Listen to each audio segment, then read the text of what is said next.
Good morning everyone.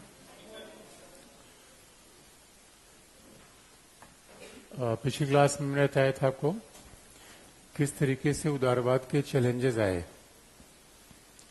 यानी जो पूंजीवादी व्यवस्था की समस्याएं आई और व्यवहारिक रूप में ये सबसे बड़ी समस्या दिखी 1930s के इकोनॉमिक रिसेशन में। तो पूंजीवाद के लिए एक तो अंदर से खतरा आया, क्योंकि जहां जहां कैपिटलिज्म था वहां विषमता बढ़ने लगी। पूंजीवाद के लिए जो दूसरा सबसे बड़ा तूफान था वो मार्क्सवाद के रूप में आया। तो आप देखोगे कौन कौन से चैलेंजेस आए पूंजीवाद के लिए, या आप कह लीजिए उदारवादी विचारधारा के लिए। तो उदारवादी विचारधारा के लिए जो चुनौतियां आई, एक तो पहला था उदारवादी देशों में, इंग्लैंड में, यूरोप में, इंग्लैंड में जो विषमता बढ़ रही थी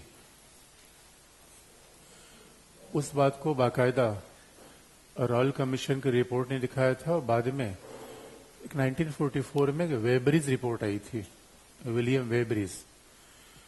तो विलियम वेबरिज ने बात कही थी कैसे, विलियम वेबरिज एक पॉलिटिकल साइंटिस्ट थे, नेता भी थे। तो उन्होंने कहा किस तरीके से इंग्लैंड में विषमता बढ़ रही है, और जो वेबरिज रिपोर्ट आई विलियम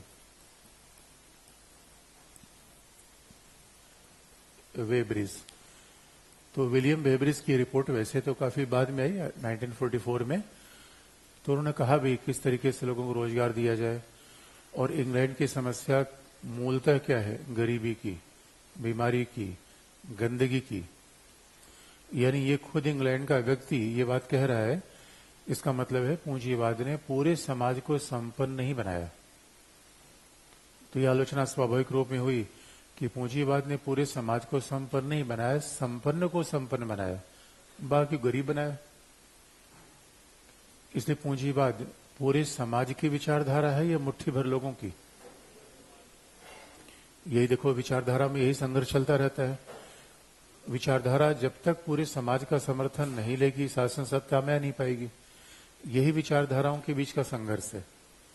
इसलिए आप देखोगे कई बार मान लीजिए कि किसी व्यक्ति ने कोई हमला किया, आतंकवादी घटना किया, हमें मानने लगते हैं कि पूरे समाज की विचारधारा वैसी है। वैसा नहीं होता। वो कुछ लोगों की मान्यता है जिसे देखने पर ऐसा लगता है पूरे समाज ने ऐसा मान लिया है। जो सतही तौर पे देखते हैं, भावनात्मक रूप में देखते हैं, उस बात को समुदाय से जोड़ लेते हैं। इसकी आवश्यकता नहीं है।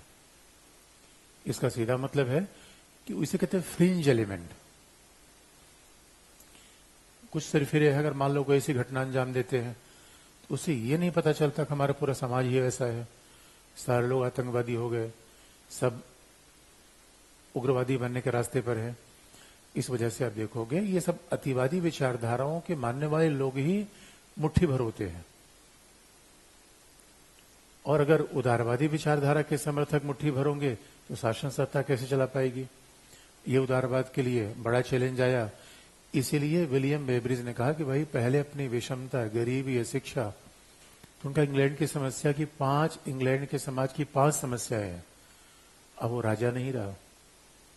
भाई बड़ी सिंपल सी बात है। देखिए, समय के हिसाब से राजनीतिक चिंतन बदलता जाता है। जब तक इंग्लैंड का शासन था तो हर बात के लिए हम किसको उत्तरदायी ठहराते थे? अंग्रेज हैं, अंग्रेज, अंग्रेज हैं। अंग्रेज तो चले गए। अब जब अंग्रेज चले गए तो स्वाभाविक रूप में हमारी समस्या के लिए उत्तरदायी कौन है? अब तो हम ये नहीं कह सकते अंग्रेज उत्तरदायी है।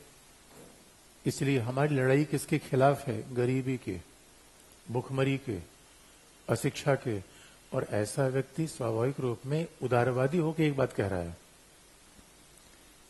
वही अब आप देखो, यही पे तो कल मैंने आपको बताया था, उदारवादी प्रगतिशील क्यों है? पोपशाही, राजशाही, मध्यकाल, विषमता, ये सब हटा के फेंक दिया।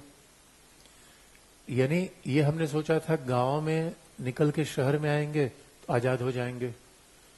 शहर में पता चला वो तो और समस्या हो गई। यही तो पूंजीवाद ने पैदा किया।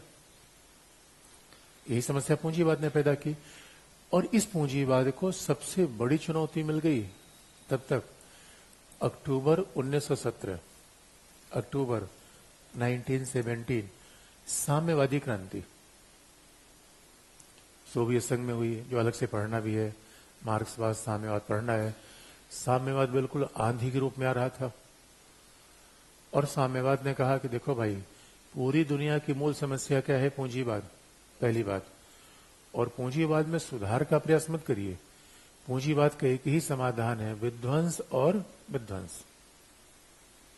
पूंजीवाद कोई समाधान नहीं है। पूंजीवाद को समाप्त कर दीजिए, विध्वंस कर दीजिए, बेकार की विचारधारा है। अब ये बात लेकर साम्यवादी आ गए। तो जैसे साम्यवादी आ गए तो उन्होंने पूंजीवाद पर बड़ा हमला किया। अब ये उदारवाद के लिए सबसे बड़ा चैलेंज कौन आया? साम्यवाद। अब देखिए, कहने के तो सब विचारधाराएं में अलग अलग पढ़नी है, लेकिन जब कभी उत्तर लिखेंगे वो कंपेरेटिव नहीं लिखेंगे तो एग्जामिनर इस बात में क्या देखेगा? इसलिए कहा भी जाता है कि जब चीजों को लिखते हैं एक बार देखिए, दो बार देखिए। अच्छा, कई बार मान लीजिए कई बच्चे क्लास वगैरह में, ऑनलाइन क्लास से लेके ऑफलाइन क्लास में, मान लो किसी बच्चे ने 12th किया और क्लास में बैठ गया, उसको तो यूपीएससी के बारे में नहीं सोचना चाहिए, उसको केवल पॉलिटिकल साइंस के बारे में, उसको ये सोचना चाहिए कि बीए में कैसे नंबर प्राप्त, पहले बीए पास कर लो, मास्टर्स कर लो, उसके बाद रास्ते अपने आप बन जाएंगे। उसके बाद मुझसे नहीं पूछने हो क्या करें, आराम से चलना चाहिए। अब थोड़ा सा समय लगता है। इसमें मैंने एक एग्जाम्पल बताया था, किसी बच्चे ने इंटर के बाद ही क्लास करनी शुरू कर दी, सीटी यूटी में उसका एडमिशन हो गया, डीयू में, अब अच्छे कॉलेज उसको मिला, हिंदू मिल गया, मास्टर्स भी कर लिया, नेट जेआरएफ भी हो गया, अब यूपीसी तैयारी कर रहा है। जो बच्चा सिंपल सा, मतलब मथुरा का कोई है, वो क्लास अभी भी क्लास, दोबारा फिर उसने क्लास ली। तो मैंने पूछा भी कि, तो उन्होंने कहा सर समझ में 12th के बाद क्लास लिया था, अब समझ बात नहीं आती थी। मैं समझने में कुछ तो फर्क पड़ता है। 12th वाले बच्चों को मेरी बात समझ में आ जा रही, इतना ही बहुत है। लिखने को तो सोचिए मत, अब वो बीए में जाकर कुछ भी लिख दोगे, पास हो जाओगे। खाली बस ये सुन के जाके बस ऐसे टिप टाप देना। बीए में कौन सा कंपटीशन है, वहां कोई फेल ही नहीं होता, बस जाके ऐसे लिखाना। हर चीज थोड़ा समय तो देना पड़ता है मेरे बच्चों। सोचोगे एक ही दिन में सारी बात बन जाए, नहीं हो पाती। तो अक्टूबर 1917 में साम्यवादी क्रांति हुई, ये बड़ा चैलेंज था। और ये चैलेंज व्यवहारिक रूप में तब सामने दिखा जब 1930 के दशक में यूरोप में आर्थिक मंदी आ गई। यूरोप अमेरिका में जैसे आर्थिक मंदी आई, स्वाभाविक रूप में पूंजीवाद का मतलब समझ लो बैंड बज गया। क्योंकि पूंजीवाद ने कह रखा था, एडम स्मिथ ने कह रखा था सबको छोड़ दो, सबकी भलाई हो जाएगी। एडम स्मिथ ने कह रखा था इकोनॉमी में इंटरफेयर करो ही मत। उन्होंने यही कहा था, जहां बाजारवाद आएगा, उदारवाद आएगा, पूरे समाज की भलाई हो जाएगी। और यहां समाज की भलाई तो छोड़ो, capitalist economy, market economy crash कर गई। एक तरफ मार्केट इकोनॉमी क्रैश कर रही थी, दूसरी तरफ सोवियत संघ में स्टालिन आर्थिक विकास को आगे बढ़ाया जा रहा था। दोनों विरोधाभासी चीजें सामने आ रही थी। और संयोग की बात थी, अक्टूबर 1917 में क्रांति का नायक था लेनिन, लेकिन लेनिन के बाद सोवियत संघ में शासन आ गया स्टालिन का। स्टालिन ने सोवियत संघ के विकास के लिए पंचवर्षीय योजना बनाई और स्टालिन ने सोवियत संघ के पिछड़े हुए समाज, जो कृषि आधारित समाज था, ग्रामीण समाज था, पिछड़े हुए समाज को 20 सालों में औद्योगिक बना दिया। ये अपने आप में कमाल का एग्जाम्पल था। पूरी दुनिया के आकर्षण का केंद्र था। और खास तौर पर आप देखोगे 1930 में आर्थिक मंदी, और यही वो दौर था जब एशिया अफ्रीका में उपनिवेशवाद साम्राज्यवाद के खिलाफ आंदोलन चल रहा था। इसलिए अमेरिका के लिए, इंग्लैंड के लिए सदमे से कम नहीं था। अब तो पूंजीवादी खेमे को ये लगने लगा कि साम्यवाद का रथ ये रुकने वाला नहीं है, इस सबको निगल जाएगा, खा जाएगा सबको। यही कारण थे उदारवाद ने कहा, ना ना भाई, अब हमें अपने आप को रिफॉर्म करने का समय आ गया है। एक खास बात अब देखिए, उदारवाद की जो बातें मैंने बता दी है, तो फंडामेंटल उनको वही है, यहां भी वही है। तो आप कहोगे उदारवादी क्या चेंज करना चाहते हैं? क्या उदारवादी संविधानवाद से समझौता कर लेगा? उत्तर है नहीं। क्या उदारवादी स्वतंत्रता को छोड़ देगा? उत्तर है नहीं। क्या उदारवादी बाजारवाद के विनाश की बात करेगा? उत्तर है नहीं। कोई भी उदारवादी हो इससे समझौता कर ही नहीं सकता। ये बात तुम्हें फर्म हो गई, अगर हमारे सामने उदारवादी शब्द आ जाए तो 5 पॉइंट अपने आप निकल जाना चाहिए। कोई भी दुनिया का उदारवादी होगा इन बातों को तो मानेगा ही। तो रिफॉर्म किया कहां जा रहा है, ये तो दिलचस्प है। इसलिए ये घटना हुई और उदारवादियों की खास बात यह है, उनकी प्रवृत्ति है। अब देखिए इतने लंबे समय तक बने हुए हैं वो उदारवादी, बड़े होशियार होते हैं, इसलिए कहा जाता है कि मध्यम मार्ग की विचारधारा। अब कई बार तो यही तय करना मुश्किल हो जाता है कि वो लेफ्ट है या राइट है, वो सबको साथ मिला लेते हैं। इसे उदारवादियों के ऊपर एक फिलॉसफी लागू होती है, सबका साथ। उदारवादी सभी को लपेट लेते हैं। अब उदारवादियों का कोई बात नहीं, भाई ये चैलेंज है। लोग कह रहे हैं कि आप पूंजीपतियों के समर्थक हो, लोग कह रहे हैं कि आपका सरोकार समाज से है ही नहीं है, आपका तो मतलब लोगों से नहीं है। उदारवादियों का कोई बात नहीं है। आगे हम इस बात को आगे बढ़ाएंगे। अब ध्यान रखना, यही डिबेट भारतीय संविधान निर्माण के समय चल रहा था। विचारधारा एक ही जैसी होती है। जब ये हुआ कि भारतीय संविधान बनेगा तो हमारे यहां मार्क्सवादी पहले कूद रहे थे। मार्क्सवादियों ने कहा सबकी जमीन छीन लो, संपत्तियां छीन लो, गाय भैंस तक छीन लो, सोवियत संघ का मॉडल अपनाओ, स्टालिन का मॉडल, समाज को समानता मूलक बना दो। भाई जो वैचारिक संघर्ष यहां था वही संविधान सभा के सामने था। जो वैचारिक संघर्ष यहां था वही तो राष्ट्रीय आंदोलन में था। जो वैचारिक संघर्ष यहां था वही तो आज भी है। पूंजीवाद, समाजवाद, यही तो बात, खासी बात। वैचारिक संघर्ष दुनिया में आज भी वही है। इसलिए चीजें सैद्धांतिक तौर पर नहीं बदलती, घटनाएं बदलती हैं। तो हम चीजों को फ्रेगमेंटेड करके क्यों देखें? संविधान निर्माण के सामने भी वही चैलेंज था। इसे संविधान निर्माता, आप याद रखिए, सक्सेसफुल क्यों हुए? बीच के रास्ते पर गए। समाजवादी कहते थे सबकी जमीन उखाड़ के फेंक देंगे। उधर से हमारे यहाँ पहली बार दक्षिणपंथी पार्टी थी राजगोपालाचारी वाली। तो दक्षिणपंथ जो पहली राइटिस्ट पार्टी भारत में स्वतंत्र पार्टी थी। स्वतंत्र पार्टी ने कहा, ये पीटी में पूछा गया सवाल भी है, राजगोपालाचारी, राजकुमारी अमृत कौर, ये जमींदारों की पार्टी थी। स्वतंत्र पार्टी ने कहा ना पूंजीवादी मॉडल अपनाएंगे। मार्क्सवादियों ने कहा पूंजीवाद का विध्वंस कर देंगे। कांग्रेस ने करे भाई दोनों को मिला लो, क्या ऐसी खास बात है? कॉकटेल होना चाहिए या कठोरता से व्यवहार करोगे?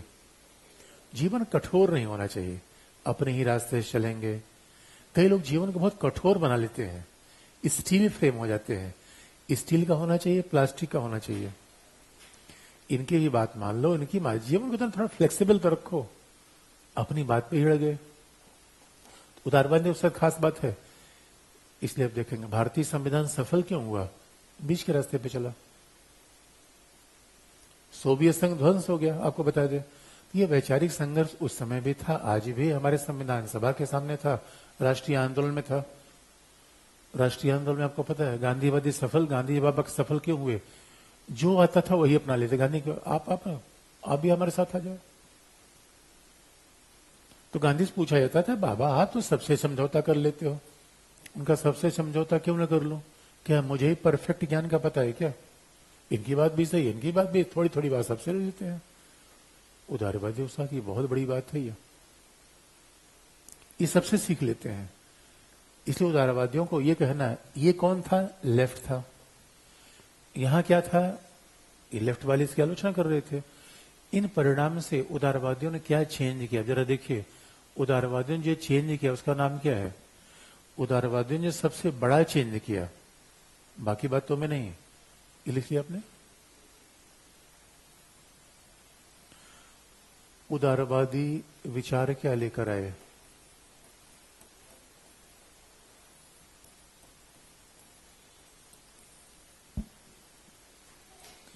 अब राज्य का नाम क्या बदल गया? शब्दों पर बड़ा ध्यान देते हैं। नियंत्रणकारी या कल्याणकारी? अभी राज्य क्या था? Police state. राज्य का रूप ही इन लोगों ने बदल दिया। इसका मतलब है अभी राज्य क्या था? पुलिस के रूप में। अभी राज्य क्या था? सेना के रूप में। अभी राज्य क्या है? एम्स के रूप में। ये राज्य का नया अवतार है। और उदारवादी ही लेकर आए। याद रखिए, बहुत टेक्निकल सी बात है, मार्क्सवादी शब्द का प्रयोग करने से बचते हैं। अब व्यवहार में वो चीज अपना लेंगे वो चलेगा, जो शब्दों का तो प्रयोग बड़ा इंपॉर्टेंट है, कौन विचारधारा वाला किस शब्द का प्रयोग करता है। मार्क्सवादी कहते हैं ना ना भाई, राज्य और कल्याणकारी, ये ठीक वैसे है जैसे किसी दुम को सीधी कर लेना। ये तो राज्य कल्याणकारी का मतलब बिच्छू है वो डंक नहीं मारेगा, इसको स्वभाव खेला बोल रहे हो, मार्क्सवादी ये कहते थे। इसे मार्क्सवादी थोड़ा राज्य कल्याणकारी कहने परहेज करते हैं, लेकिन अपने आप में बहुत बड़ी शब्द की डिस्कवरी थी, वेलफेयर स्टेट। बाध्यकारी होगा या कल्याणकारी? ये राज्य है या सेविका है? नैनी, इंग्लिश में दाई को नैनी कहते हैं, NANNY। किसी ने कहा नैनी स्टेट, ये दाई है। अच्छा, नाइट वॉचमैन और दाई में क्या फर्क होता है? जब शब्दों का प्रयोग आप करते हो तो पहले हमने कहा नाइट वॉचमैन स्टेट, तो नाइट वॉचमैन और दाई में क्या फर्क है? एक होता है नैनी, एक होता है नाइट वॉचमैन, दोनों में क्या फर्क है?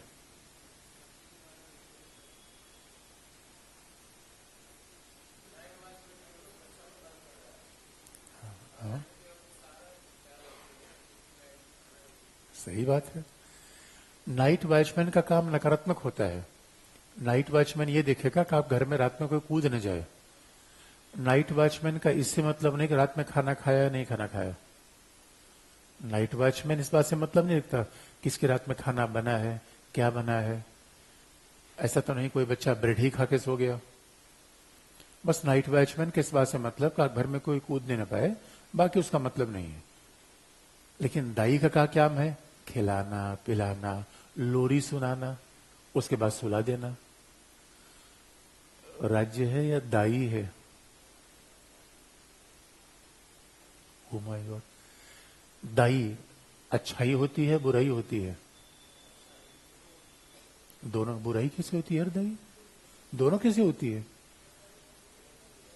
अरे मेरे बच्चे, और संयोग की बात यह है, हम जिस परिवार में पैदा हुए वहां दाई अलग से नहीं आई। क्योंकि याद रखना, अंग्रेज वगैरह जब सिद्धांत देते हैं तो वही इंग्लैंड वगैरह में परिवार का महत्व तो पहले से भी कम था, व्यक्तिवादी समाज हो गया, उन्होंने परिवार कभी रखा भी नहीं। और व्यक्तिवादी समाज में थोड़ा संपन्नता के कारण भी वो हर चीज के लिए दाई रख लेते थे। तो वो इंग्लैंड में बच्चे माँ की गोद में कम पले, दाई की गोद में ज्यादा पले। हम आप माँ की गोद में पले हुए हैं, इसे दाई वाला कॉन्सेप्ट था। और हमारे परिवार इतना बड़ा था, माँ थी, माँ नहीं था तो चाची थी, चाची नहीं था ताई थी, ताई नहीं था तो मौसी थी, बुआ थी, कोई न कोई दाई की भूमिका में था। ज्वाइंट फैमिली का फायदा यही तो था। माँ की गोद में तो बच्चा जाता ही नहीं था, पल गया। अब तो लोग नैनी रखते हैं। जो वर्किंग लेडी है वो नैनी घर में उनके पास वो कहती है नैनी हमने रखा हुआ है। दाई, बाकायदा दाई का मतलब है माँ ही तो है, तो माँ नकारात्मक कैसे हो सकती है? और वो भी जो बच्चा जो 1.5 किलो का पैदा हुआ है, माँ नकारात्मक होगी? माँ क्या क्या नहीं कर रही है। ओ माय गॉड, राज्य माँ की भूमिका में आ गया। सुनने में कैसी बात लगी आपको? चौंकाने वाली बात है, सामान्य बात है। राज्य माँ की भूमिका में आ गया। राज्य आपको, इसका मतलब है ये कौन सा राज्य आया जिसको इंग्लिश में लोगों ने कहा क्रेडल टू डेथ। जो राज्य पैदा होने के साथ उसने आपका हाथ थाम लिया और अंतिम समय तक आपका हाथ छोड़ेगा नहीं वो, क्योंकि आप पैदा हुए राज्य की गोद में। दाई, राज्य ने दाई भी रख दिया है जितने सरकारी हॉस्पिटल है। अब तो ये हो रहा है कि बच्चा पैदा कर, कोई लड़की पैदा हो जाए तो राज्य आकर कह रहा है 10,000 रुपए और लो। राज्य पैसा भी दे रहा है। और उसके बाद राज्य क्या कर रहा है, जब दाई ने थोड़ा पाल पोल के बड़ा कर दिया, जब बच्चा चलने लायक हो गया तो राज्य ने कहा जरा नर्सरी स्कूल में हम दलिया भी खिलाएंगे। तो बच्चे ने सोचा चलो दलिया खाते हैं, पढ़े न पढ़े दलिया तो खाने का मजा आएगा। बच्चा फिर चला गया दलिया खाने, और जब दलिया उलिया खा के बड़ा हुआ तो राज्य ने कहा विश्वविद्यालय में भी आ जाना, 100-200 रुपए में पढ़ा देंगे। हमने कहा ही जाते हैं। उसके बाद राज्य ने कहा नौकरी वोकरी करोगे? हमने कहा हाँ मन कर रहा है। तो उसने कहा यूपीएससी का फॉर्म भर देना। हमें कितना पैसा लगेगा? 100-150 रुपए। हमें क्या इतने सस्ते में फॉर्म भरवा लेते हो?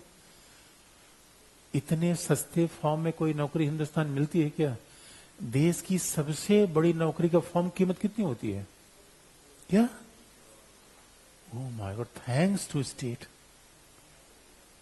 आजकल तो निजी विश्वविद्यालय के फॉर्म भरिए 2-4-5 हजार रुपए तो ऐसे खिसका देते हैं, पूछो मत, फॉर्म भरने में। और हिंदुस्तान की सबसे बड़ी नौकरी की चार्ज कितने हैं? 100 रुपए का फॉर्म भर दो। 100 रुपए का फॉर्म भर दिया, उसके बाद तो लोग, अब सरकार ये भी करे कोई बात नहीं, जो इंटरव्यू में असफल हो रहा है उसके लिए भी हमारे पास इंतजाम है। और आजकल तो राज्य ये भी कह रहा है भाई हम विवाह भी करवाएंगे। हमने कहा ये मत करवाओ यार राज्य, तुम ज्यादा ही कल्याणकारी बन रहे हो आजकल। राज्य कह रहा नहीं, हम अकेले नहीं छोड़ेंगे, हम सामूहिक विवाह। और हमारे यहाँ एक महिला यूपी में पाई गई, 38 विवाह उसने किया था। अब ये कल्पना पश्चिमी लोग नहीं कर पाए जो हम कर रहे हैं। जब वो वेलफेयर स्टेट का विचार लेकर आए तो अब राज्य वेलफेयर करेगा, आपकी पूरी भलाई राज्य रखेगा। तो अब क्या है, सरकारों ने क्या किया है, भाई विवाह करिए, और विवाह के साथ सरकार पैसा दे रही है 50,000 रुपए। अब उस 50,000 रुपए के चक्कर में एक महिला ने 38 बार विवाह किया। ये फर्जी वाला है सच्ची। महिला पकड़ी गई तो भाई 38 बार विवाह कोई कर ही नहीं सकता, एक जीवन भी नहीं कर सकता। इतना तो जर्मनी और इंग्लैंड में नहीं होता विवाह, भारत में कैसे हो जाएगा? तो पता चला, पाया सारा विवाह फर्जी था। पैसा लेने के लिए उसने कई बार नाम एनरोल्ड करा रखा था। It happens only in India. तो ये वेलफेयर फैसिलिटीज का बड़ा लोग मिसयूज कर देते हैं। और राज्य, आपको सोच के लिए, राज्य आपके लिए कितना कर रहा है। ओ माय गॉड, आजकल तो गांव में चले जाओ, नैनी स्टेट राज्य दाई के रूप में है, घर बनवा दे रहा है, मुफ्त में अनाज दे रहा है, गैस दे ही दिया है। बेरोजगारी, अभी कल मैं एमपी के मुख्यमंत्री का प्रचार था, 1,500 रुपए महिलाओं को। और बिहार की महिलाएं वोटिंग लाइन में सुबह से लग गई। मुझसे पूछा गया, अरे हुआ क्या? उनका जो 500 रुपए मेरा बेटा नहीं आज तक दिया, और नीतीश मेरा बेटा जिसने कितना दे दिया, 10,000। ये नीतीश है, राज्य है। अब बताओ, ये राज्य का नया अवतार है, जिसे क्या कहा गया, कल्याणकारी राज्य। उदारवाद ने ऐसा जादू मारा, मार्क्सवाद फिसल गया। मार्क्सवाद ने कहा हम कल्याण कर देंगे, हम कल्याण कर देंगे। उदारवाद ने कहा यार ये तो आधी मचाए हुए है, कल्याण कर देंगे, कल्याण कर देंगे, कल्याण कर देंगे। ऐसा ही काम हम ही कर देते हैं।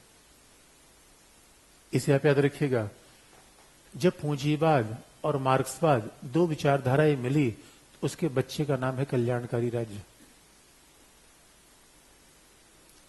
अब इसमें पिता माता कौन था ये तय करना कठिन है, लेकिन पूंजीवाद और साम्यवाद मिले तो उनका बच्चा किस रूप में आया, कल्याणकारी राज्य के रूप में। शब्दों पर अगर ध्यान, कल्याणकारी शब्द ही अपने आप में बहुत बड़ा है। Welfare state. और कई बार बस दुर्भाग्य की बात है कि जो चीज हमें मुफ्त मिल जाती है उसकी हम कीमत नहीं पता कर पाते। राज्य सोचिए, हमारे सामने हाथ रख खड़ा हुआ है। राज्य बिल्कुल गरीबों के साथ, वंचितों के साथ जो मर्जी वो दे रहा है।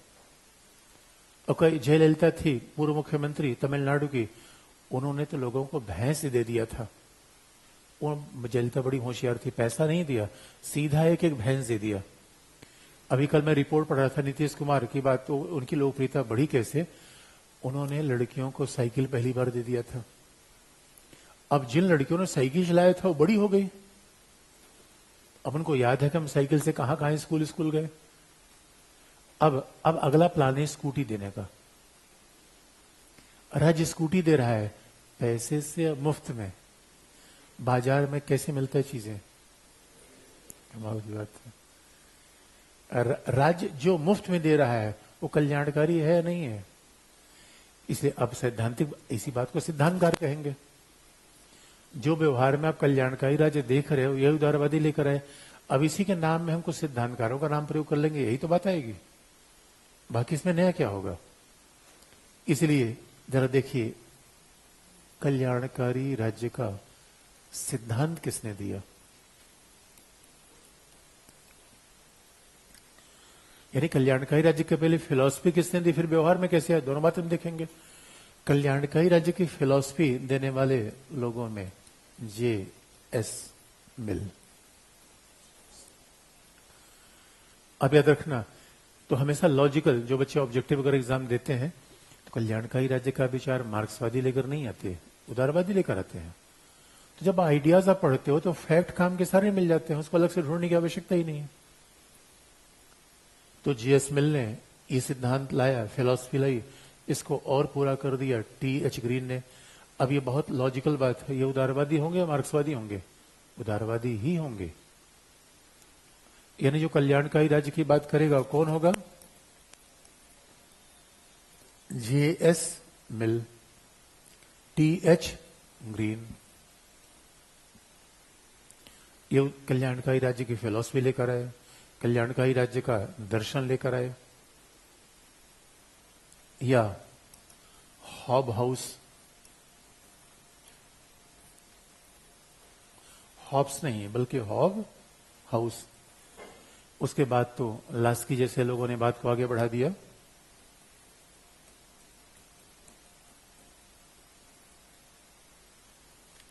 ये कल्याणकारी राज्य का दर्शन आ गया, फिलॉसफी आ गई। अब इसमें दो चार लाइन हम एक एक के बारे में बता देंगे। J.S. मिल तो हमें पढ़ना ही पड़ता है अलग से, बाकी के बारे में दो चार लाइन पर्याप्त हो जाती है। तो सिद्धांत ये लेकर आए कल्याणकारी राज्य का पहला। लेकिन कल्याणकारी राज्य का व्यवहारिक प्रयोग कहां पर हुआ? देखिए, सिद्धांत और व्यवहारिक प्रयोग में फर्क होता है। पहले हम प्रिंसिपल बना लेते हैं, पहले सिद्धांत बना लेते हैं, फिर उसके प्रैक्टिकल यूज कर लेते हैं, फिर उसके हम व्यवहारिक प्रयोग कर लेते हैं। और कल्याणकारी राज्य का व्यवहारिक प्रयोग कहां पर है?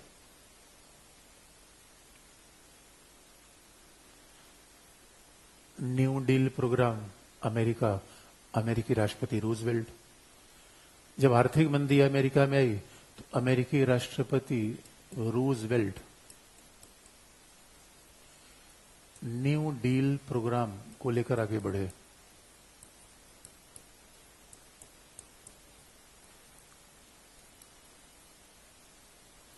अंग्रेजी न्यू डील प्रोग्राम का सीधा मतलब है कल्याणकारी राज्य। वेबरीज रिपोर्ट, जो बात वेबरीज रिपोर्ट में थी वही न्यू डील कार्यक्रम में थी। आजकल आप जानते हैं उसी कल्याणकारी प्रोग्राम का नाम क्या है? Obama care.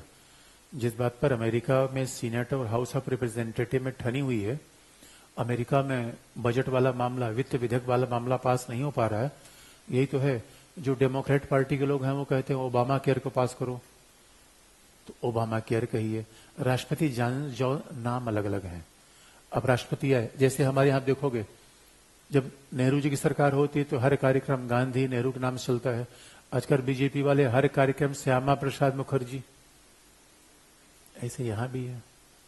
पॉलिटिक्स में चीजें तो चलती रहती हैं। इस वजह से आप देखोगे ये न्यू डील प्रोग्राम है, इसी का नाम है ग्रेट सोसाइटी। राष्ट्रपति जॉनसन आए, ग्रेट सोसाइटी का नाम दे दिया। उसके बाद राष्ट्रपति ओबामा आए, उन्होंने कहा ओबामा केयर का नाम प्रचलित हो गया। बात सीधी सी है, ये सब क्या है? कल्याणकारी राज्य की योजनाएं हैं। इसमें न्यू डील कार्यक्रम में क्या होगा?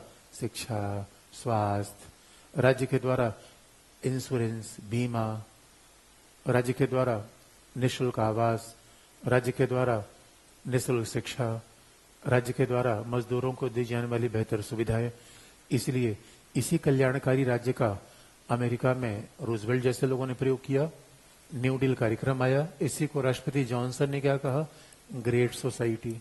नाम केवल अलग अलग है, अभिप्राय एक है। इसी को वर्तमान में क्या कहा जा रहा है? Obama care. ये सब इसके व्यवहारिक प्रयोग है। इंग्लैंड में इसका प्रयोग किया, इंग्लैंड में इसका प्रयोग किया गया लेबर पार्टी की सरकार। इटली, इंग्लैंड के प्रधानमंत्री इटली थे और वहां लेबर पार्टी थी। लेबर पार्टी की इटली सरकार ने इस कल्याणकारी राज्य का प्रयोग इंग्लैंड में कर दिया।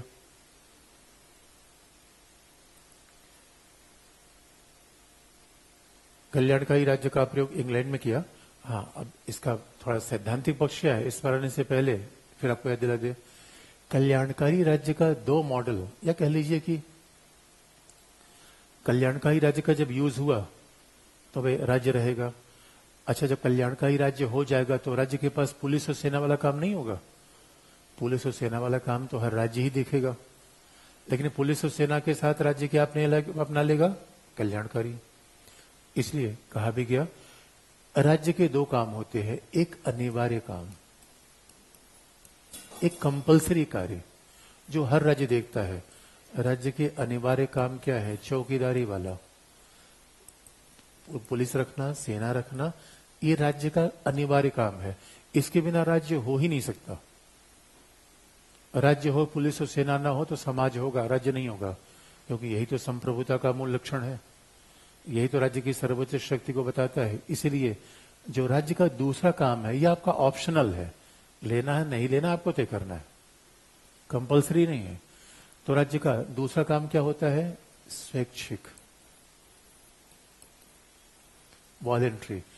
अब स्वैच्छिक का मतलब है भाई पहले राज्य था, अब अगर 20वीं शताब्दी में कल्याणकारी राज्य का विचार अपनाया गया, ये स्वैच्छिक ही तो है। कई राज्य ने कल्याणकारी राज्य का अलग अलग प्रयोग किया। इसका मतलब है समय के हिसाब से शिक्षा स्वास्थ्य को दिया जा सकता है, लिया जा सकता है। याद रखिए, राज्य कल्याणकारी कार्यक्रम में फेरबदल कर सकता है, लेकिन कोई राज्य पुलिस और सेना कभी नहीं हटा सकता। इसे अनिवार्य काम है राज्य के। अगर जिस दिन राज्य ये काम छोड़ देगा तो फिर राज्य राज्य रहेगा ही नहीं। उसे हम क्या कहेंगे? निरंकारियों का सम्मेलन मात्र कहेंगे। वो राज्य नहीं रह जाएगा। भाई राज्य के पास तो बल प्रयोग होना ही चाहिए। इन राज्य अगर बल प्रयोग न करे किस बात का राज्य? शक्ति का प्रयोग न करे किस बात का राज्य? हाँ, स्वैच्छिक काम में कौन सा गाएगा? कल्याणकारी। स्वैच्छिक काम क्या है? निःशुल्क शिक्षा, निःशुल्क स्वास्थ्य, शिक्षा स्वास्थ्य। आप याद रखिएगा, एम्स हर राज्य में बन पा रहा है अभी, लेकिन क्या किसी राज्य की पुलिस अभी बनी है? जब देश आजाद हुआ पुलिस और सेना उसी के साथ बन गई। कोई राज्य बनेगा तो उसका डीजीपी, चीफ सेक्रेटरी, सचिवालय पहले आएगा, हॉस्पिटल बनेगा और विश्वविद्यालय बनेगा, वो सब बनता रहेगा। पहले राजधानी बनती है तो राज्य के पास है तो बनेगा ही। इसी स्वैच्छिक कामों को कौन सा काम कहा जाता है? कल्याणकारी। कल्याणकारी। ये सब बेसिक बातें हैं, मेंस में लिखने में काम नहीं आती। ये सब किसके लिए यूज होती है? ऑब्जेक्टिव एग्जाम के लिए। एक बेसिक समझ हो जाती है, बाकी जो लिखने में तो हम सैद्धांतिक प्रयोग करते हैं। और एक बेसिक फैक्ट लास्ट वाला जो है, ये जब कल्याणकारी राज्य का प्रयोग किया गया, इसका जो वेलफेयर स्टेट शब्द का प्रयोग पहली बार किसी ने किया? William temple. शब्द का प्रयोग तो विलियम टेम्पल ने किया था। अब सवाल है कि वेलफेयर स्टेट जो यूज हुआ वो थोड़ा अमेरिका और इंग्लैंड में अलग अलग किस्म से यूज हुआ। अब देखिए, जो कल्याणकारी राज्य आया, कल्याणकारी राज्य का स्वरूप जो अमेरिकन मॉडल था वेलफेयर स्टेट का, वो अलग था। आज भी अमेरिकन मॉडल थोड़ा अलग रहता है। याद रखिएगा, अमेरिका की अर्थव्यवस्था, अमेरिकन मॉडल जो वेलफेयर स्टेट का है, वो हमेशा से अलग होता है। अमेरिकन मॉडल में क्या था? हमेशा अर्थव्यवस्था क्या रहेगी? बाजारवादी। अर्थव्यवस्था क्या रहेगी? पूंजीवादी। तो अमेरिका में ये बहुत क्लियर कट मामला है कि वो इकोनॉमी, उनका इकोनॉमिक मॉडल मार्केट ही रहेगा, बाजारवादी रहेगा, पूंजीवादी रहेगा। इससे वो समझौता करने को न कभी तैयार हुए थे ना आज तैयार होते हैं। इस कॉन्टेक्स्ट में आप देखोगे, जब हमने कहा था कि न्यूयॉर्क में ममदानी जीत गए, तो अपने आप में बड़ी बात थी। अमेरिका में समाजवादी शब्द लोग प्रिफर नहीं करते, और उनकी पार्टी का नाम है डेमोक्रेट सोशलिस्ट पार्टी। और बहुत सारे लोग ये कहा करते थे कि अमेरिका में समाजवाद शब्द इतना पॉपुलर क्यों नहीं हुआ, क्योंकि समाजवाद में समानता की बात है। और अमेरिका एक ऐसा देश था जहां बाहर से लोग जा जाके बस गए। अमेरिका कोई ऐसा समाज है जैसे भारत, जो समाज 5000 साल पुराना होगा, वहां विषमता खाई ज्यादा बड़ी होगी। अब जो समाज 100-200 साल में बन गया और बड़ा भूभाग, बड़े संसाधन, तो अमेरिका में स्वाभाविक रूप में विषमता खाई कम थी। ज्यादातर लोग जो माइग्रेट कर गए थे, अमेरिका तो माइग्रेटेड लोगों का ही देश था। अभी लोग कहते हैं बाहर अंदर, ये दुनिया के हर देश में फिलोसफी होते हैं, अंदर का बाहर का, अंदर का बाहर का। आज तक तो ही नहीं हो पाया कौन बाहरी है। इस वजह से अमेरिका में आप देखोगे समाजवादी शब्द से वो चिढ़ते हैं, मतलब ये समझ लीजिए, यूज नहीं करते हो। इसलिए अगर अमेरिका में आप पूछेंगे, अमेरिका में डिफेंस इंडस्ट्री तक बाजार के हाथ में है। अमेरिका में पूरी इकोनॉमी, गूगल मेटा, तो आप देखिए तो राज्य चला रहा है या मार्केट चला रहा है। अमेरिका में राज्य कंट्रोल्ड, स्टेट कंट्रोल्ड इकोनॉमी जैसा कोई आइडिया ही कभी नहीं रहा। तो आप कहोगे कि फिर बाजार से कल्याण कैसे होगा, फिर सवाल आप उठा दोगे। आप कहो सर ये बताओ फिर रिफॉर्म क्या किया, किस बात कल्याणकारी, बाजारवादी इकोनॉमी को तो उदारवादी पहले से मानते रहे। तो गूगल से, मेटा से, सॉफ्ट ये आपका व्हाट्सएप, फेसबुक से, इन सब से आप लोगों को कल्याण कैसे कर दोगे? हो सकता है कि अमेरिकन मॉडल कल्याणकारी का हमेशा से लग रहा है, और वो क्या है, ज्यादा से ज्यादा टैक्सेशन लगाइए, टैक्स की मात्रा बढ़ा दीजिए, सोशल सिक्योरिटी बढ़ा दीजिए, और श्रमिकों के काम की मजदूरी तय कर दीजिए। देखिए अमेरिका का पूंजी, बात ध्यान से फिर सुनने की है, हमारे पास कल्याणकारी राज्य के 2 मॉडल आए, और आज की डेट में जो मॉडल अमेरिका में था वही मॉडल पूरी दुनिया में चल रहा है। जो मॉडल पहले अमेरिका में था वही मॉडल पूरी दुनिया में चल रहा है। हाँ, ये बात अलग है, कल्याणकारी मात्रा देखेंगे तो यूरोप में ज्यादा है। उसके एग्जाम्पल मैं आपको बता दूंगा। अब देखो, यही बाजार का टकराहट होती है। अब आप कल्याण करोगे तो इसका मतलब बहुमत का ध्यान रख रहे हो, और यही लोकतंत्र का दबाव है। याद रखिएगा, लोकतंत्र में अलग से पढ़ना है। ये अचानक ऐसा राज्य को क्यों हो गया कल्याण कल्याण कल्याण, इसका लोकतांत्रिक आर्गुमेंट देखिए। नीतीश कुमार या मोदी सरकार ने जो बिहार के लोगों को पैसा दिया, जानबूझ कर दिया या देना कल्याण के लिए दिया गया या सरकार बनाने के लिए? सरकार कौन बनाएगा? गरीब। इकोनॉमी कौन चला रहा है? अब ये देखो, ये कैपिटलिज्म का हमेशा चैलेंज रहा है। ज्यादा टैक्स लगाओगे, अंबानी नाराज हो जाते हैं। अंबानी अदानी कहते हैं टैक्स कम, टैक्स कम, टैक्स कम। आम जनता कहती है मुफ्त में, मुफ्त में, मुफ्त में, मुफ्त में, सब कुछ मुफ्त में दो। सरकार को अगर सत्ता में आना है, किसकी चिंता करनी पड़ेगी? वोट की। वोट किसके पास ज्यादा है? इसलिए मेरे बच्चों, ये कल्याणकारी राज्य लेकर आए तो ऐसा नहीं हमारे ऊपर कोई चैरिटी कर रहे थे, हमारे ही वोट से सरकार बना रहे हैं। इसीलिए लोकतांत्रिक शासन में पूंजीवाद को सामाजिक स्वरूप देना इनकी मजबूरी है। भाई इकोनॉमी चल ही नहीं सकती, आपकी सरकार विध्वंस हो जाएगी, जनजी सड़कों पर आ जाएगा। नेपाल में देखिए हुआ, सरकार हिल गई। इसलिए बात स्पष्ट है। देखिए, हर चीज आपस में जुड़ती है कि नहीं जुड़ती? लोकतंत्र का अध्याय हमारे पास अलग है। तो आप कहोगे सर ऐसा क्या हुआ पूंजीवाद के साथ कि अचानक इनका दिल बदल गया? अच्छा, इनका दिल बदलेगा भी क्यों नहीं? आर्थिक मंदी बार बार आती है, तो पूंजीवाद तो नई फिलॉसफी लेके आता रहता है। आजकल आप देखो, जीएस में पढ़ने जाओ, एथिक्स में क्या है? Corporate social responsibility. शब्द अपने आप में कितना बड़ा है, कारपोरेट की सोशल रिस्पॉन्सिबिलिटी। कैसा लगा शब्द सुन के? मतलब पूंजीपति सामाजिक रूप में उत्तरदायी होंगे या ये लाभ के लिए काम करते हैं? सामाजिक रूप में उत्तरदायी या तो कोई एनजीओ का आदमी होगा, या राज्य होगा, बाजार होगा, पूंजीपति होगा। ये आइडिया ही अपने आप में नया है। ये पूंजीवाद को सामाजिक रूप देने का बहुत सारा प्रयास है। पूंजीवाद को लगातार सामाजिक रूप देने का बड़ा प्रयास है। याद रखिएगा, अमेरिकन को भी लग गया। आज भी यही जो बात 100 साल पहले हुई, वही मामला आज भी है। मेरे बच्चों, पूंजीवाद के लिए सबसे बड़ा चैलेंज क्या है कि आप बहुमत को खुश रखिए। और दूसरी बात भी देखिए, अरे बहुमत खुश नहीं रहेगा, आपका सामान खरीदे कौन? आपका सामान कौन खरीदेगा? इकोनॉमी ध्वस्त हो जाएगी। अरे भाई, आपको फायदा तब मिलेगा जब सामान बिकेगा। सामान खरीदने वाला कौन है? बहुमत में आम जनता है। आम जनता के पास पैसा है नहीं, तो आर्थिक मंदी आएगी तो आएगी आपके पास। इसलिए आपके भी हित में है, लोकतंत्र के भी हित में है, संविधान के हित में है कि सबका साथ, सबका विकास किया जाए। पॉलिटिकल पार्टी वाले अपना लेते हैं स्लोगन, पॉलिटिकल पार्टी वाले सबका साथ सबका विकास कहते ज्यादा है, करते कम है। लेकिन संविधान में तो है ऐसा।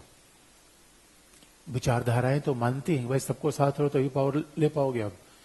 इसलिए आप याद रखिएगा, जब ये इकोनॉमी आई तो अमेरिकन ने कहा कोई बात नहीं, हमारे पास उपाय है।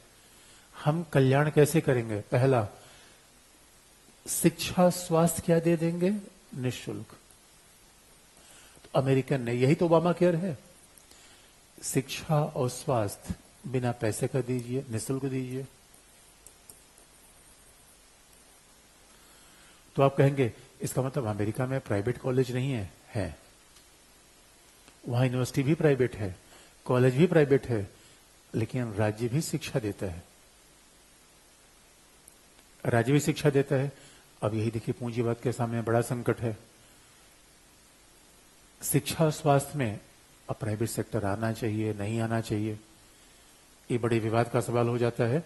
लेकिन ये कहते हैं क्या क्या मुफ्त मिलेगा? पहला, शिक्षा, स्वास्थ्य, आवास। भाई यही तो ममदानी कह रहे हैं, किराया का लिमिटेशन होना चाहिए। इससे ज्यादा किराया पर ले नहीं सकते। किराया देगा कौन? न्यूयॉर्क में कोई रह ही नहीं जाएगा। शिक्षा स्वास्थ्य मुफ्त करिए, उसके बाद बस भी मुफ्त में कर सकते हैं। उसके बाद किराया अगर मुफ्त में, न किराया मुफ्त होगा ना, उसका एक सीने लगा दीजिए। उसके अलावा आप क्या कर सकते हैं? पहला, इंश्योरेंस कर दीजिए, सामाजिक बीमा कर दीजिए कि कोई आदमी बेरोजगार होगा तो उसको महीने में इतना पैसा मिल जाएगा। इंश्योरेंस पॉलिसी खूब लोकप्रिय हुई। इंश्योरेंस का मतलब ही है एक तरीके से जीवन के रिस्क को कम कर देना। तो भाई जीवन का रिस्क कैसे कम होगा?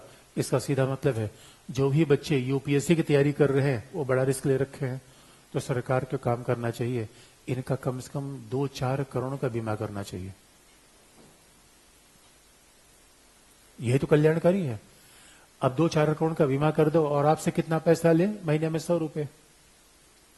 इन केस कोई खतरा आता है तो आप कभी इनसिक्योर नहीं रहेंगे। आपके हाथ में हमेशा 2-4 करोड़ रुपए रहेगा।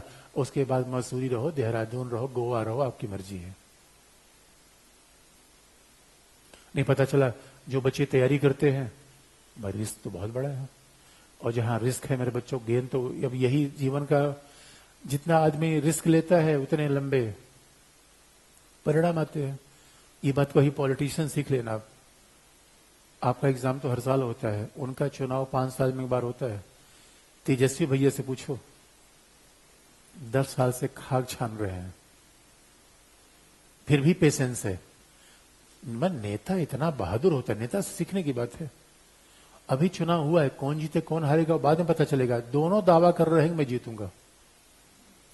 चुनाव गिनती तक दावा करते रहते मैं जीतूंगा। लास्ट में जब चुनाव आ जाता है, कोई बात नहीं, वोट चोरी हुई, अगली बार जीतूंगा। ये लाइफ को देखना कमाल। में नेताओं को देख के तो आपको पता है, जितने आप सीएम देखते हो, पीएम देखो, इतिहास उठा लो, 20-20 साल खाक छाना हुआ है जीवन में, इसे टॉप पे है। आम आदमी के पास वो पेशेंस ही नहीं होता, धैर्य नहीं होता। अरे कुछ तो मिल जाए, कुछ तो मिल जाए। मेरे बच्चों को जीवन में कीमत तो देनी पड़ती है। ऐसे किसी कोई चीज नहीं मिलती है, तो जीवन फिलॉसफी है। इसे कई बार बच्चों को डरना नहीं चाहिए। देखो, अरे आपने क्या रिस्क लिया? सबसे बड़ा रिस्क तो पॉलिटिशियन ने ले रखा है। लेकिन दूसरा क्या है? सामाजिक बीमा। तो अब बीमा, इसका मतलब आजकल हेल्थ बीमा है। क्या बीमा ले लो, कोई बात नहीं, बीमार हो जाओगे, सुरक्षा देने की सारी जिम्मेदारी किसकी? बीमा कंपनियों की। आजकल अभी एक बीमा हमारे यहां नहीं चल रहा है, अनएम्प्लॉयमेंट बीमा।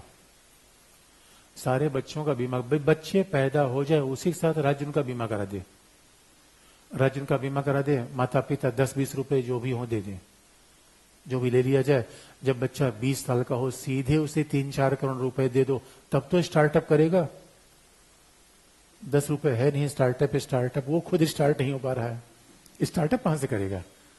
इसे जैसे वो 20 साल का हो, उसके पास इधर पर्स उधर पर्स, वो समझ में नहीं आ रहा आइसक्रीम कहां खाए, पिज्जा कहां खाए, बर्गर कहां खाए।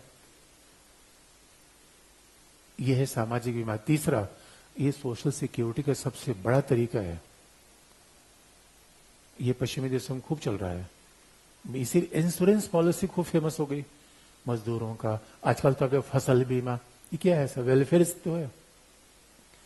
फसल बीमा है, मजदूरों का बीमा है, वृद्धों का बीमा है।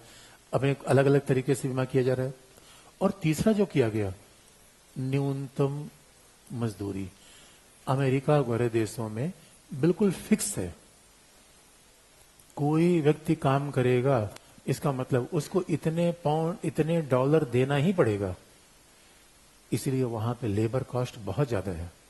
इसे देखो, अमेरिका वगैरह में जाने वाले भारतीय बच्चे 2 घंटे काम कर लेते हैं, पढ़ाई का सारा पैसा उनका निकल जाता है।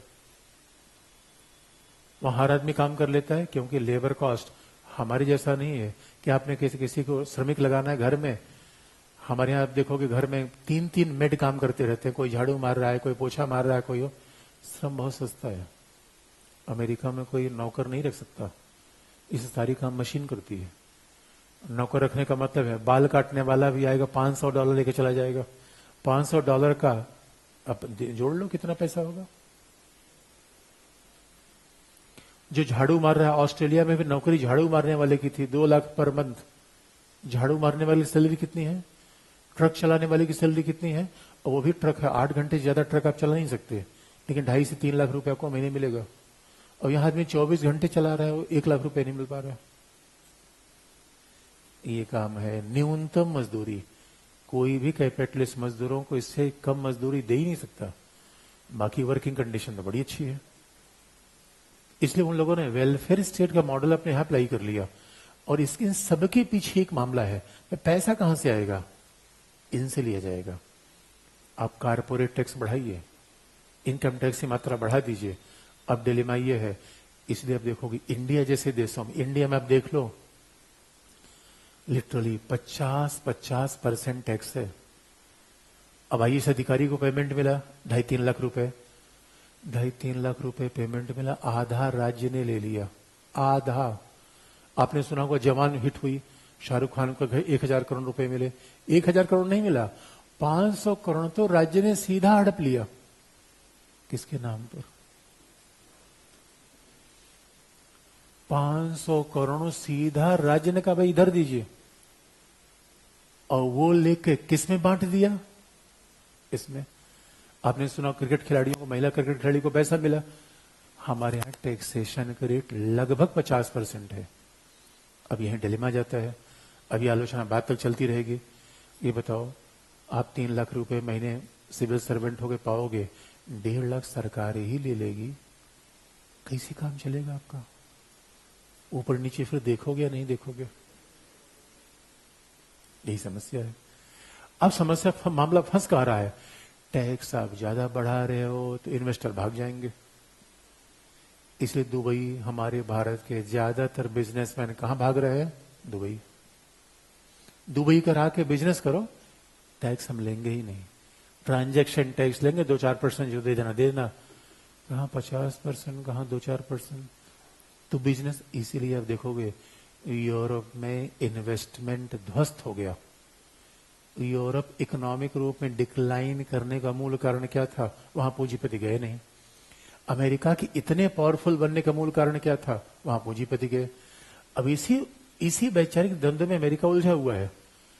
अगर आप कारपोरेट टैक्स आपने बढ़ा दिया, इनकम टैक्स बढ़ा दिया, इन्वेस्टर वहां से भागेगा। वो उस जगह की तलाश करेगा जिसे हम टैक्स हेवेंस कहते हैं। कहीं अब इकोनॉमी पढ़े, टैक्स हेवेंस। वो वहां भागेगा जहां टैक्स सही नहीं है। अब जब इन्वेस्टर भाग जाएगा तो आपका विकास होगा या नहीं होगा? ये चैलेंज हर देश के सामने माथापच्ची मची हुई है। इसलिए आप देखोगे, अब जरा सोच के देखो, अमेरिका की तुलना में यूरोप तो कभी पीछे नहीं था। तो यूरोप आखिर में इकोनॉमिक केंद्र क्यों नहीं बन पाया? यूरोप क्यों पावरफुल नहीं हो पाई? यूरोपीय इकोनॉमी क्यों मरती जा रही है? क्योंकि प्राइवेट इन्वेस्टर वहां बच रहा है। प्राइवेट इन्वेस्टर जा ही नहीं रहा है। इसलिए एक नया मॉडल आपने देखा होगा, आजकल राज्य कई पूंजीपतियों को बढ़ा रहे हैं। जापान में राज्य ने पूंजीपतियों को बढ़ा दिया, इसे कहते हैं ओलिगार्क्स। भारत भी तो वही काम कर रहा है, अडानी को, अंबानी को बढ़ाया जा रहा है। भारतीय राज्य यही जापान ने किया, यह अमेरिका ने किया। और राज्य को लगता है कि जब इनको बढ़ाएंगे तो इनसे ओलिगा, तो ओलिगार्क, आपने रसिया के शब्द में सब खूब सुना, ओलिगार्क यानी धन कुबेर। आज के पूंजीवादी राज्य में राज्य ही धन कुबेरों को बढ़ा रहा है। राज्य कह रहे भाई इन्हें को बढ़ाओ तभी तो पैसा हमें मिलेगा, और इनसे पैसा मिलेगा यहां हम बांट देंगे।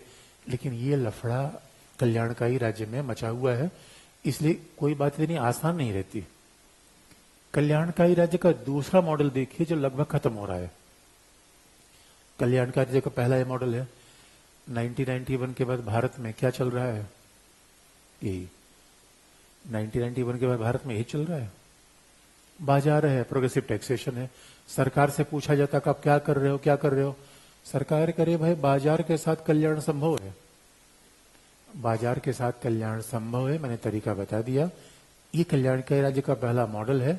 91 के बाद दुनिया में ज्यादातर यही मॉडल चल रहा है।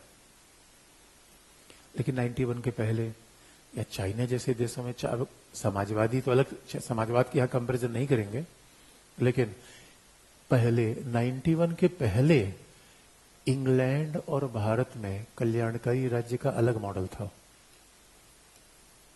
91 के पहले इंग्लैंड और भारत के कल्याणकारी राज्य का मॉडल अलग था। कैसे अलग था? यहां पे दो तरीके अपनाए गए। पहला, यहां वेलफेयर स्टेट के दो तरीके अपना लिए गए। पहला, महत्वपूर्ण उद्योगों पर राज्य का नियंत्रण रहेगा।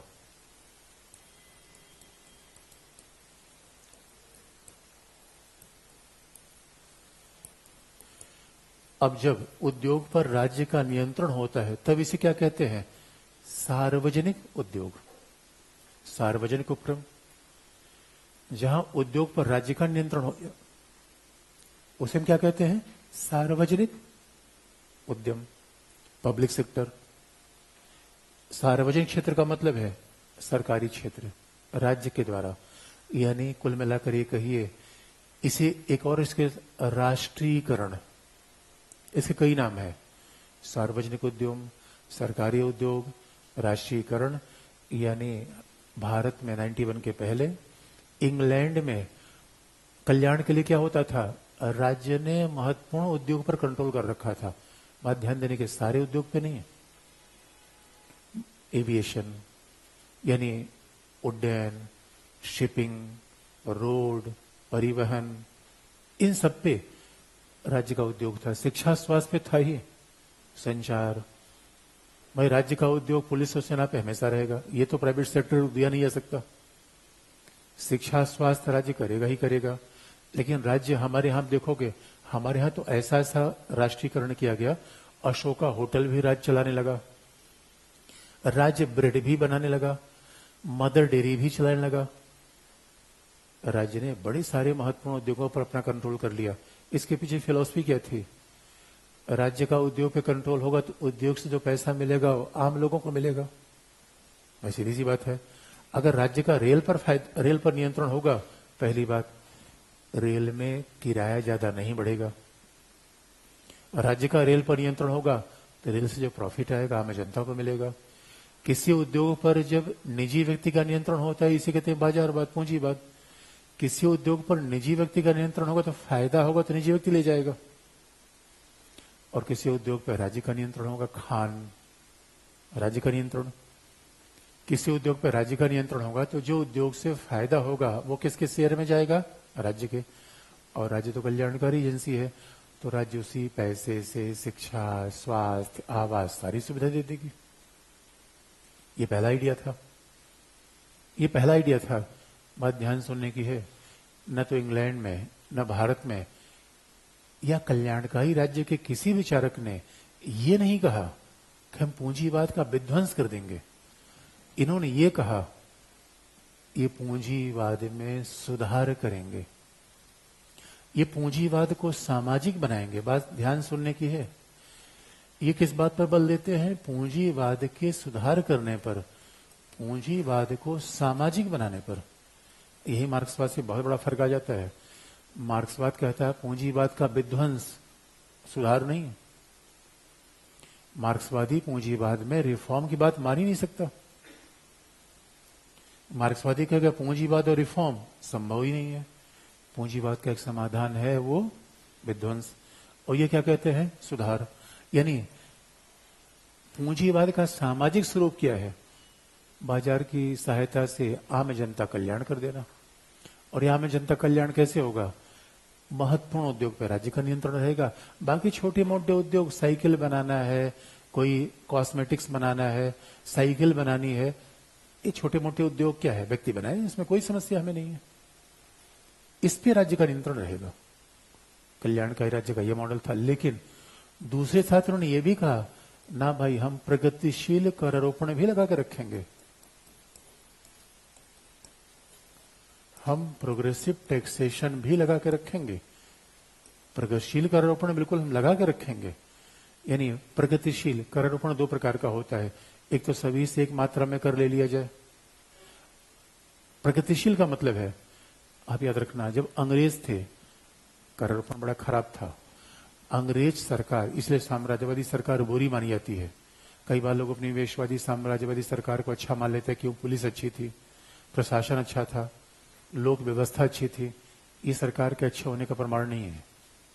सरकार के अच्छे होने का प्रमाण यह है कि जनता के लिए कल्याणकारी है या नहीं है।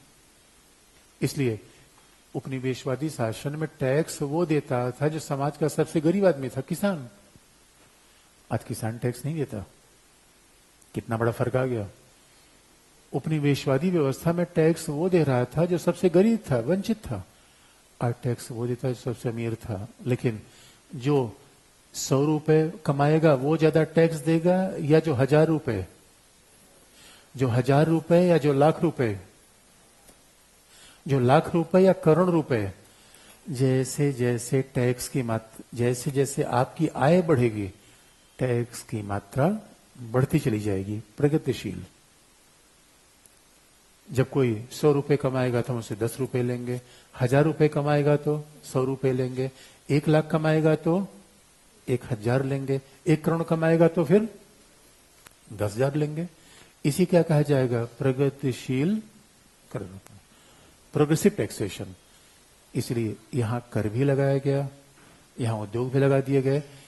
इस वजह से आप देखोगे इंग्लैंड जैसे देशों ने, जो इंग्लैंड और भारत में एक ही मॉडल चला, इसे भारत में कल्याणकारी राज्य के इस मॉडल को क्या कहा जाता था? मिश्रित अर्थव्यवस्था का सिद्धांत, मिली-जुली अर्थव्यवस्था। कई बार इसी कहा गया। भारत में इसका स्वरूप क्या माना गया? सार्वजनिक उद्यमों की प्राथमिकता, commanding Heights of public sector. ये कल्याणकारी राज्य का विचार था। कल्याणकारी राज्य का विचार था। एक व्यवहारिक बात है, लिखने में व्यवहारिक बात का हम प्रयोग खूब करते हैं, लेकिन अब थोड़ा सा इसके दार्शनिक आधार को देख लें। बात थोड़ा, ये बात जो कही किसने? इन लोगों ने। तो जरा कल्याणकारी राज्य का फिलोसफिकल बेस देख लें, और फिर ये देख लें कल्याणकारी राज्य ने उदारवाद में क्या चेंज किया और क्या बनाए रखा। क्या चेंज किया और क्या बनाए रखा, कहां तक चेंज किया। अभी तक जो मैंने बात आपको बताई उसमें कुछ पूछना होता बताइए। अभी तक जो मैंने बात बताई उसमें कोई सवाल होता बताइए। आपको याद है इसके पहले जब हमने उदारवाद की फिलॉसफी बताई थी तो क्या कहा था? व्यक्ति अपने हितों को पहले रखता है। व्यक्ति तार्किक है, बात तो ठीक है। व्यक्तिगत तार्किक होना, नैतिक होना, दोनों चीजें अलग अलग है। ग्रीन के बारे में कहा जाता है सकारात्मक उदारवाद की फिलॉसफी, उदारवाद के पूरे चिंतन में उसने एक बहुत बड़ा परिवर्तन कर दिया, ये कह के कि व्यक्ति, अब देखिए यही तो मानवीय की विषय है, हमने थियरी के समय ही बता दिया था। काश हम वस्तु की व्यक्ति की व्याख्या वस्तु जैसा कर पाते। तो अब आपको इसमें कंफ्यूज होने की आवश्यकता नहीं है। आप कहेंगे सर ये कौन सी बात है, पहले आपने कह दिया व्यक्ति स्वार्थी है। अरे हमने थोड़ी कहा, ये अलग अलग लोगों की मान्यताएं हैं। आपके साथ जो व्यक्ति मिलते हैं उनको आप एक ही जैसा समझ लेते हैं या अलग अलग लोग हैं? अच्छा, आपसे अच्छे व्यक्ति मिलते हैं, आज तक आप समझ नहीं पाए होंगे व्यक्ति कितने प्रकार के होते हैं। समझ पाए क्या? बड़ी बड़ी फिलॉसफी में सुन लेते हैं व्यक्ति इतने प्रकार के होते हैं, ऐसे प्रकार के होते हैं, और पता चले जितनी फिलॉसफी पढ़ लो उससे कुछ नया आदमी मिल जाता है। यही मानव की विषय है। पेन का प्रारूप लगभग एक ही जैसा होता है, वस्तु का प्रारूप ही जैसा होगा। इसलिए मानव की समझ की व्याख्या अलग अलग तरीके से की गई है। और जब मानव के मूल पर्पज की व्याख्या कर देंगे तो वही उसका दर्शन है, मूल तत्व है। हर चीज तो मानव के इर्द गिर्द चलती है, भाई व्यवस्था के इर्द गिर्द में है। और ये मानव केंद्रित मान की बात करते हैं। धर्म, परंपरा, प्रथा, ये तो कोई उदारवादी नहीं मानता, तार्किकता को मानता है। लेकिन तार्किक व्यक्ति होना नैतिक व्यक्ति होना, दोनों बातों में फर्क है। आप क्या बनना चाहेंगे? तार्किक बनना चाहेंगे या नैतिक? अब इस बात में विवाद है। अगर तार्किक व्यक्ति अपने हित को सबसे पहली प्राथमिकता देगा, तार्किक व्यक्ति परंपरा प्रथा को नहीं मानेगा, सच है, लेकिन नैतिक व्यक्ति, इसका मतलब अब क्लास में आप आ रहे हैं, अब यही केस स्टडी इथिक्स में मामला फंस जाता है। इसी तो अब देखो, मैंने पहले कहा पॉलिटिकल फिलॉसफी में बार बार इथिक्स आती रहेगी। इथिक्स नहीं है जनता कल्याण किया जाए या पूंजीपतियों के हित को रखा जाए, इथिकल इशू है या नॉन इथिकल है? इथिकल इशू है। अब आपके सामने मैं दुविधा उत्पन्न कर रहा हूं। दुविधा ये है, आप सड़क से आ रहे हैं और कोई व्यक्ति कह रहा है, अरे भाई बीमार पड़ा हुआ है, लेटा हुआ है, ये अरे भाई साहब मुझे हॉस्पिटल ले चलो, मेरी अंतिम सांसें आ रही हैं। और आपने देखा 8:28 का, यार आज तो कल्याण का ही राज्य होगा, क्लास में न आए, क्लास छूट जाएगा। तार्किकता कहती है कि क्लास करो, नैतिकता कहती है पहले इसकी सहायता करो। क्या निर्णय लोगे? यहां पे एक उत्तर देना बड़ा कठिन होता है। या आप इसका सीधा, जब मैं किसी अपने दोस्त को फोन से बुलाकर उसको भिजवा दूंगा, मैं क्लास के लिए आ जाऊंगा, यही तो ऑप्शन हो सकता। किसी अपने परिचित को, पुलिस को बुला दूंगा, मैं इसकी मदद करो, और मैं क्लास के लिए आ जाऊंगा। लेकिन ये निर्णय इतना आसान होता नहीं। तो मानव के स्वभाव के बारे में इसमें कंफ्यूज होने की आवश्यकता नहीं है। यार अभी आपने वो कहा था, अरे भाई जब फिलोसफर ही मानव की एक व्याख्या नहीं कर पाया, और मानव काश हमारे पास एक व्याख्या होती तो हम फिजिक्स जैसा विषय बना लेते। अभी तक हम फिजिक्स जैसी भविष्यवाणी करते, वो नहीं कर पा रहे हैं। आप इस बात में अंतर, इसी क्लास में अंतर हो जा रहा है कि मानव का व्यवहार कैसा होना चाहिए, इनके बीच तो अंतर रहेगा ही रहेगा। ग्रीन ने बहुत बड़ी बात कह दी, इतनी बड़ी फिलोसफिकल भाई यही तो है कि मानव, अभी तक उदारवादी क्या मानते थे? मानव किसकी तलाश में है? सुख। मानव किसकी तलाश में है? स्वतंत्रता। मानव किसकी तलाश में है? संपत्ति। बात याद रखिएगा, जब हम स्वतंत्रता की तलाश में है, सुख की तलाश में है, संपत्ति की तलाश में है, ये सब चीजें भौतिक हैं। भाई मानव क्या चाहिए? अपने पसंदीदा कपड़े पहने, आजादी। मानव क्या चाहिए? अपना पसंदीदा टोपी पहने, आजादी। मानव क्या चाहिए? अपने पसंदीदा शादी विवाह में जाके नाग नागिन बन जाए, आजादी। पहला ये नहीं, बात शब्दों में अंतर देखिए। मानव को, अच्छा इतनी बात समझ में आ रही है? भारी भरकम लग रही है, क्योंकि जब वैचारिक मामला होगा तो मेरे दोस्तों विश्लेषण की बात तो आएगी आएगी। जब वैचारिक मामला होगा तो हमें विश्लेषण की बात, तार्किकता की बात, इतनी समझ तो हर पढ़े लिखे व्यक्ति को होनी थी। इसलिए देखो मैं बार बार कहता हूं, इससे लिखवाया जाता है, सी सेट किया जाता है, सब तो समझने का मुद्दा है। तो आप समझिए, कल समझिए, परसों, लेकिन समझना तो पड़ेगा। इसलिए जरा सोच के देखिए, जब भी मानव की बात आई तो हमेशा मुद्दा ये उठा कि मानव कैसा होना चाहिए। उदारवादी मानव को भौतिकवादी ही मान के चलता है। अब कोई स्वतंत्रता की बात कर रहा है, भाई अपने मन पसंदीदा कपड़े पहनना भौतिकवाद है, सुख की प्राप्त करना, पिज्जा बर्गर खाना, भौतिकवाद है, संपत्ति की तलाश है, ये भौतिकवाद है। लेकिन कोई उदारवादी कह के चला जाए कि मानव नैतिक होना चाहिए, पूरा वहीं से पहिया घूम गया पूरा। मानव का मूल स्वभाव नैतिक है। और कहा भी जाता है उदारवादी भौतिकतावादी थे, सेकुलर थे, और ये बात कही जाती है जैसे जैसे समाज में भौतिकता की वृद्धि हुई, नैतिकता कम हुई। याद रखिए, जिन समाजों में, जो समाज गरीब है वहां नैतिकता ज्यादा है। बड़ा इंटरेस्टिंग फार्मूला देखोगे, जहां संपत्ति कम है, गांव में चले जाइए, एक आदमी बीमार, पूरा गांव का आदमी वहीं, खेती हो ना हो बाद में कर लेंगे, चिंता की बात नहीं, कल फसल उगाएगी भाई। दिल्ली वगैरह में तो हाल ये है, किसी की डेथ हो जाए तो उसको कंध्या देने वाले लोगों के लिए भी 4 आदमी ढूंढना पड़ता है। 4 कहां से मिलेंगे ये तो बताओ। और गांव में तो मेला, बस सुन ले, बड़ी इंटरेस्टिंग बात है। मानव का अवमूल्यन हुआ है, मानव का विकास हुआ। अब यही मूल भी बात हो जाता है, भौतिक विकास मूल है या नैतिक विकास? प्राथमिक क्या है? धीरे से बोल रहे हैं आप। मेरे बच्चों, प्राथमिकता में तो नैतिक ही आएगा। अगर जिस दिन हम ये कहना शुरू कर देंगे कि भौतिक विकास जरूरी है, नीचे आता है हमेशा, जिस दिन हम ये कहना शुरू कर देंगे कि भौतिक विकास ही सबसे पहले आता है, तो मानव पशु में कोई अंतर बचेगा नहीं। क्योंकि अगर हमने ये कह दिया कि मानव में भौतिक विकास मुख्य है, तो मानव केवल शरीर है, और शरीर के रूप में पशु से बिल्कुल अलग नहीं है। शरीर के मामले में पशु हमसे न केवल समान है, ज्यादा शक्तिशाली है। अगर आपको यह गलतफहमी हो कि मेरी बाइसेप्स बहुत तगड़ी है, तो शेर, बाघ और हाथी से जाकर टकरा देना, पता चल जाएगा। अगर आपको यह गलतफहमी हो कि मैं बहुत लंबा हूं, तो ऊंट के सामने जाकर खड़े हो जाना, जिराफ के सामने, लंबाई पता चल जाएगी।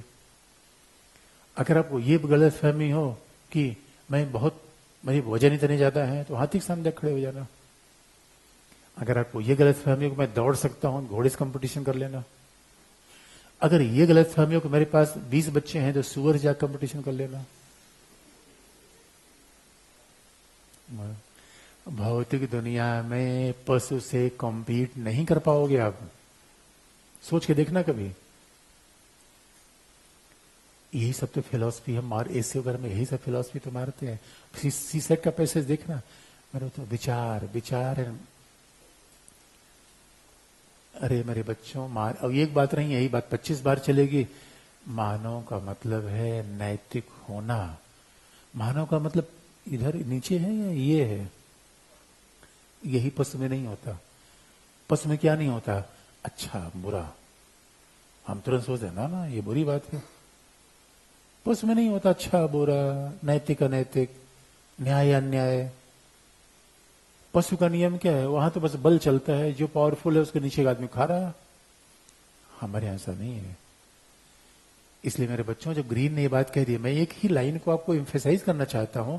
ये कितनी बड़ी लाइन है, जहां से उदारवाद का पहिया बिल्कुल घूम रहा है। भाई हर चीज की डिसाइडिंग बात होती है ना, इतिहास हो, समाज हो, हर चीज का एक, भाई इंडस्ट्रियल रेवोल्यूशन हुआ, पूरा समाज बदला, उदारवाद जैसे आया, समाज बदला। जब कांट ने कहा कि व्यक्ति अपने आप में साध्य है, तो बहुत बड़ा कथन हो गया ना। क्या राजा, क्या सरकार, क्या पहले व्यक्ति आता है, सब कुछ बाद में आते हैं। अगर व्यक्ति पहले आता है, भगवान भी बाद में आते हैं। कांट की बात का इतना बड़ा मतलब हो गया। ऐसे ही जब ग्रीन ने कहा कि व्यक्ति पहला नैतिक है, याद रखिएगा, नैतिक है। और व्यक्ति नैतिक कैसे है? और चूंकि नैतिकता तो हमें धीरे धीरे आधुनिकता, बाजारवाद, नैतिकता हमें मार दे रहा है। कैसे? व्यक्ति नैतिक है, कभी आप देखिएगा दूसरे को दुखी होने को देख के आप दुखी हो जाते हैं? नहीं। देखिए, नैतिकता से अनैतिकता की यात्रा कैसे होती है? जब दूसरे को देखकर आपके मन में दुख उत्पन्न होना बंद हो जाए। कोई आदमी दुखी है, जिसका मतलब नैतिकता धीरे धीरे मर रही है, आप पशु की तरफ बन रहे हैं। उसके बाद दूसरे को दुख के देख के मजा आने लग जाए, पूर्ण पशु बन चुके हैं। ये मैं बच्चे तो मैं आपकी बात नहीं कर रहा हूं, सामाजिक व्यवस्था की बात कर रहा हूं कि नैतिकता का ह्रास कैसे हो जाता है। इसलिए अब आप देखिए कि जो यूरोप में नैतिकतावादी विचारक आए, चार्ल्स डिकेंस जैसे लोग, वाल्टेयर, चार्ल्स डिकेंस, इन लोगों ने क्या कहा? ये बात ठीक नहीं है। अगर कोई बहुत बड़े महल में रह रहा है, उसको इस बात पे जरा भी अफसोस नहीं कि हमारे बगल वाला व्यक्ति गरीब है, उसमें नैतिकता मर चुकी है। अगर कोई व्यक्ति अपने मेड से, अपने सहायक से अभद्र तरीके से व्यवहार कर रहा है, नैतिकता उसमें मर चुकी है। क्योंकि मानव सबसे पहले आता है। भाई आप किसी से इसलिए प्राथमिक तो है कि आपके पास थोड़ा सा डिग्री ज्यादा हो गई, पढ़ ज्यादा गए, पैसा ज्यादा आ गया। मानव अच्छा बुरा तो उसमें भी भाव है उस बात का। आप मानव को इसे देखिए मेरे बच्चों, पढ़े लिखे आदमी का पैसे वाले आदमी में फर्क होता है। इसलिए पहले लोग कहा पढ़ा लिखा आदमी होना चाहिए। शादी विवाह में सब पहले लोग देखते थे, पहले इसे लोग अलग अलग तरीके से व्याख्या करते थे। जो पैसा वाला आदमी होगा, जो पढ़ा लिखा नहीं होगा। पढ़े लिखने का मतलब क्या होता है? नैतिक होना। इसलिए कबीर ने कहा, पोथी पढ़ पढ़ जगमुआ, पंडित भया न कोई। यहां पंडित का मतलब मैथमेटिक्स नहीं, फिलोसफी नहीं, ज्योमेट्री नहीं, केमिस्ट्री नहीं, जिसके प्रति लगाव न हो, प्रेम न हो, अनुराग न हो, जो दूसरे को दुख देख के पिघल न जाए, वो पढ़ा लिखा आदमी नहीं है। इसलिए किताबों के पढ़ने से ज्ञान नहीं होता। जितने नैतिक फिलोसफर हैं बार बार इसी बात तरफ इशारा कर रहे हैं। तो मानव नैतिक है, तो मानव नैतिक है तो समाज में गरीबी है तो मानवता के लिए फिर कलंक नहीं है। और समाज में गरीबी है तो इसमें हमारा योगदान क्या है, ये भी अपने आप में सोच की बात है। इसलिए पहला इन्होंने कह दिया कि मानव नैतिक है। अब जब मानव नैतिक होगा तो अब सवाल यह है कि समाज विषमता हटाने का उसका कार्यक्रम चलेगा। अब ये कार्यक्रम सबसे बेहतर रूप में कौन कर पाएगा? दूसरी बात, नैतिक ही नहीं कहा उसने, मानव सामाजिक है। अभी तक उन्हें मानव की व्याख्या कैसे की थी? अणु के रूप में। उदारवाद ने मानव कैसा माना था? अणु के रूप में। यहां मानव की व्याख्या कैसे हो गई? सामाजिक रूप में। अब देखिए कितना हमने क्या ग्रीन ने कहा, मानव न केवल नैतिक है अपितु क्या है? सामाजिक। अच्छा, आप दिन भर में ऐसा होता है कि दिन भर में किसी से बातचीत नहीं कर रहे हैं और बहुत खुश महसूस कर रहे हैं, या मन करता है यार दोस्त की याद आ रही है, फोन उठा नहीं रहा है, पता नहीं कहां मर गया है।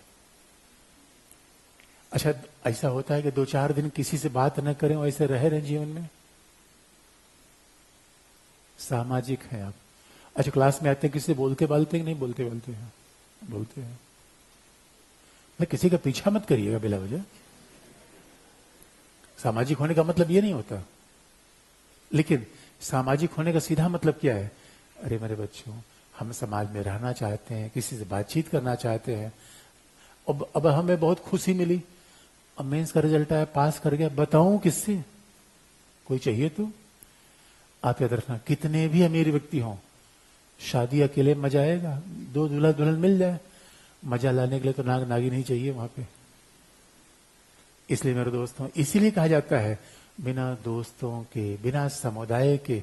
इसलिए जब हैप्पीनेस इंडेक्स की बात आती है, और आजकल तो नई नई फिलॉसफी चल रही है, अमेरिका वगैरह में, यूरोप में जो पढ़ने जाता है उसको, उसकी पढ़ाई में कम्युनिटी आवर्स को, कम्युनिटी सर्विस को काउंट किया जाता है। इसने कितनी कम्युनिटी सर्विस की है, वहां कंपलसरी है। अब समाज इतना व्यक्तिवादी हो चुका है कि भाई व्यक्ति में समाज के प्रति भाव कैसे लाया जाए, व्यक्ति को समाज से जोड़ा कैसे जाए, इसलिए सारी पहल चल रही है। और आप याद रखिएगा, जब व्यक्ति समाज से कटेगा हिंसक होगा। आपको पता है, कोई भी व्यक्ति अगर अतिवादी होता जा रहा है, समाज से कट रहा है, समाज से कटेगा तो स्वाभाविक रूप में वो फिर हिंसक व्यवहार करेगा, नशाखोरी की तरफ जाएगा। समाज उसको रोकता है। कमाल की देखिए, इसे जब आप परिवार के साथ थे तो बड़ी सारी खाने चीने पे प्रतिबंध था, गुटखा नहीं खाएंगे, मुंह महकेगा, कुछ पी के नहीं जाएंगे, घर में जाएंगे। इसे याद रखिए, शादी विवाह न करने वाला व्यक्ति बहुत ही अलग रास्ते पे चला जाता है। भाई अब रात में कहीं गए, कोई पूछने वाला तो है नहीं, क्या पी रहे हो, क्या खा रहे हो, पी के वही लौट गए, पोट गए। मालिक हो अपने मन के ना। व्यक्तिवादी समाज है। परिवार में आना है फिर तो आपको इस बात का ध्यान रखना पड़ेगा। नहीं, फिर ध्यान रखना पड़ेगा, परिवार में आप आओगे लास्ट में गुटखा खा क्या हो गया, अच्छे से मुंह पहुंच क्या हो गया। परिवार कंट्रोल करता है आपको। समुदाय है गांव में, मजाले सिगरेट पीते हुए घूम जाओगे, कोई भी होगा पकड़ के 2 लाफा मारेगा। ये नहीं कौन उसका नाती है सिगरेट पी रहा था। आजकल गांव में भी लोग बोलना बंद कर दिया है। लोग कौन है लड़कों से बोले, पहले ऐसे होता था। बच्चे गांव में दिन भर में कोई न कोई पीटी ही देता था, जो हमारे परिवार का नहीं होता। कोई भी चलता हुआ रहा, आपका अगल बगल का है, देख जानता है उनका बेटा है, ऐसा कहा तुमने क्या, ले 2 लाफा। और जाके आपके पापा से बताता था, आज मैंने इसको पीटा, को बहुत 2 और क्यों नहीं पीटा इसको तुमने। समुदाय। विद्यालय में जाओगे, आजकल तो व्यक्तिवादी समाज ऐसा हो रहा है, टीचर डांट देता है, बच्चे कहते हैं हर्ट हो गया। हम कहा ये क्या होता है, हर्ट हो गया। और आजकल टीचर पीट देगा तो मां पहुंच जाती स्कूल में, मेरे बेटे को पीटा। अरे पीटने दो। और आपस में बच्चे लड़ गए, पता चला पेरेंट्स इसका बोझ उठा लेते हैं। लड़ने भिड़ने दो, बच्चे को सेटल करने दो, आगे का जीवन ऐसा होगा। समुदाय में जीवन सीखने दो, लड़े भिड़े। इसे बात को अदरवाइज मत लेना, ज्वाइंट फैमिली में पढ़े हुए बच्चे ज्यादा टॉलरेंट होते हैं। समुदाय, ये भी सीख है जीवन की, यही तो मूल सीख है, सामाजिक जीवन, केयर एंड शेयर। आजकल कई बार बच्चों में सामाजिकता क्यों नहीं आ रही? न्यूक्लियर फैमिली, किसको देखा? मम्मी को, पापा को, नई को। दिन भर अकेले हैं तो दिन भर अकेले हैं तो मोबाइल में वो देखेंगे जो नहीं देखना चाहिए। सामाजिक जीवन का टूटता हुआ रूप है। इसे व्यक्ति क्या है? पहला सामाजिक, दूसरा क्या है? नैतिक। जब व्यक्ति के मायने बदल गए, यही फिलॉसफी का मतलब मूल पहिया ध्यान रखिए। जब व्यक्ति का मायने बदलेगा, जब व्यक्ति अपने हित की बात सोचेगा, पूंजीवाद अपने आप आ जाएगा। जब व्यक्ति अपने हित की बात सोचेगा, राज्य काम को नीचे करेगा। जब व्यक्ति अपने हित की बात सोचेगा तो बाजारवाद को लेकर आ जाएगा। जब नैतिकता होगी, सब पे कंट्रोल हो जाएगा। इसलिए कहते हैं फिलोसफिकल डायमेंशन। फिलोसफी का मतलब है जो मूल तत्व है, इसेंस है। जब व्यक्ति का स्वभाव में चेंज करूंगा, पूरी उदारवादी फिलोसफी चेंज होगी। फिर सब कुछ व्यक्ति के इर्द गिर्द घूम रही है। यही बात ग्रीन ने कही। अच्छा, इसीलिए आपने पहली क्लास में अगर ध्यान दिया होगा, जब हमने उदारवाद बताया था, जेम्स मेनर्ड कीन्स की बुक है theory of employment, interest and money. और आपको हम याद दिलाते हैं, यानी उदारवादी के फिलोसॉफिकल बेस को ग्रीन लाए, फिलोसफल बेस को मिल लाए। अच्छा, मिल बात तो कहते थे इकोनॉमी की, लेकिन मिल में थोड़ा सा चैलेंज ये था कि मिल ने कभी क्लियरली ये नहीं कहा कि नहीं समाज ही पहले आता है। मिल थोड़ा सा घूम रहे थे, जब आजादी की बात करते थे व्यक्ति के पक्ष में आ जाते थे, उसके बाद फिर समाज की बात करने लगते थे। तो मिल के विचारों में थोड़े से असमंजस थे। ग्रीन ने बिल्कुल क्लियरली कहा कि नहीं भाई, व्यक्ति सामाजिक है, व्यक्ति सामाजिक है, व्यक्ति नैतिक है। और कभी भी आप नैतिकता की परिभाषा करेंगे, अगर कोई किसी कनपटी बंदूक रखते हो कहे सत्य बोलो, ये नैतिकता नहीं है। नैतिकता बाध्यकारी कभी नहीं होती। जो काम करने के लिए बाध्य किया जाए, वहां नैतिकता कभी लागू नहीं होती। नैतिकता मतलब है स्वतः होनी चाहिए।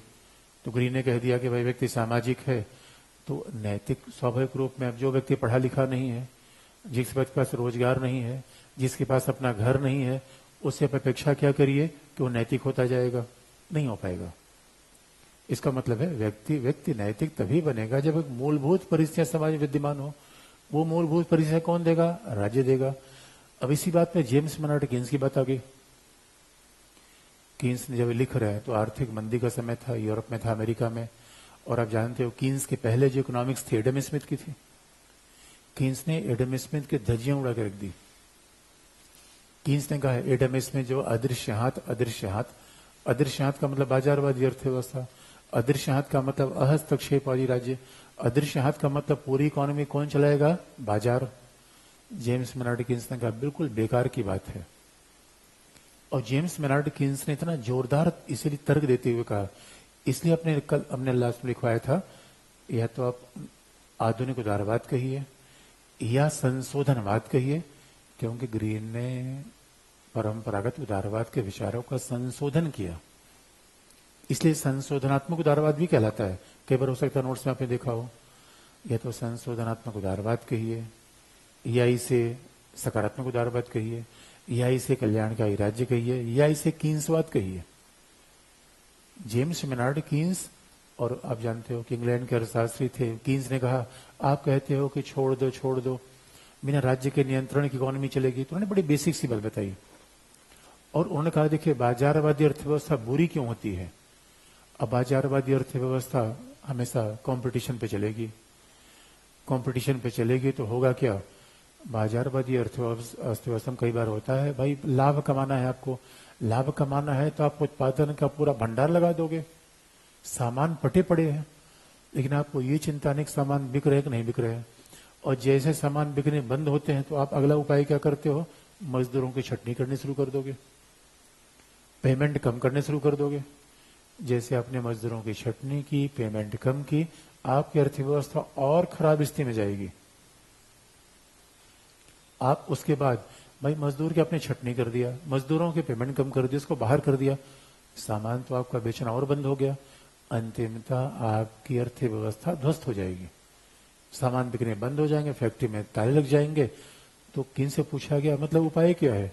उनका उपाय सीधा है, राज्य इकोनॉमी को चलाने के लिए काम करता है। तो उनसे पूछा कैसे?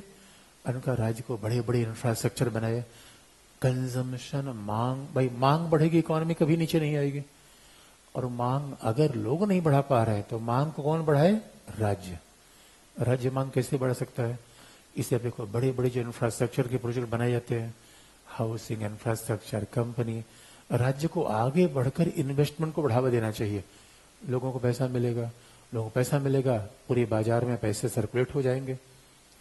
इसी कीन्स ने कहा कि जब आप ये कहते हो कि छटनी छटनी छटनी, यानी बाजार अगर इकोनॉमी को मैनेज कर पाता तो आपका ये हाल ना होता जो 1930 के दशक में हो रखा है। इसका मतलब है राज्य का हस्तक्षेप आवश्यक है। तो राज्य, इसका मतलब ये भी आपको याद दिला दें तो आप कहोगे कीन्स ही मानते थे पूंजीवाद ध्वस्त कर दिया जाए ना, उदारवादी मार्क्सवादी नहीं होता। उदारवादी तोड़ने फोड़ने वाली बात पर नहीं आएगा, उदारवादी रेडिकल कभी नहीं जाएगा, उदारवादी बीच का ही रास्ता लेगा। मैं तो भाई रिफॉर्म की बात करूं भैया, पीस मिल चेंज, कॉल पापर की बात याद है? कोई उदारवादियों को एक ही बात, इंजीनियरिंग करो, पीस मिल चेंज करो, हंगामा करने की आवश्यकता नहीं है। इसलिए कीन्स का नाम बार बार लिया जाता है। तो ये बड़ी स्पष्ट बातें हैं जो बाकायदा कीन्स ने कह दिया। और कीन्स ने इसलिए कहा कि कल्याणकारी राज्य होना चाहिए, राज्य को पैसे खूब खर्च करने चाहिए। और जब ये बात सैद्धांतिक तौर पर प्रमाणित हो गई, और इसका मतलब है कि उदारवाद ने जहां चेंज किया, मूलतः क्या था कि भाई थोड़ा राज्य कल्याणकारी हो जाए। मूल मुद्दा तो राज्य कल्याणकारी में ही वार आया। पूंजीवाद को थोड़ा सामाजिक स्वरूप दे दिया जाए, यानी पूंजीवाद का सामाजिक स्वरूप का मतलब है, इसलिए कहा भी जाता है ग्रीन ने ये कोशिश की कि पूंजीवाद इंग्लैंड के पूरे समाज का दर्शन बन जाए, केवल पूंजीपतियों का नहीं, केवल मध्यम वर्ग का नहीं।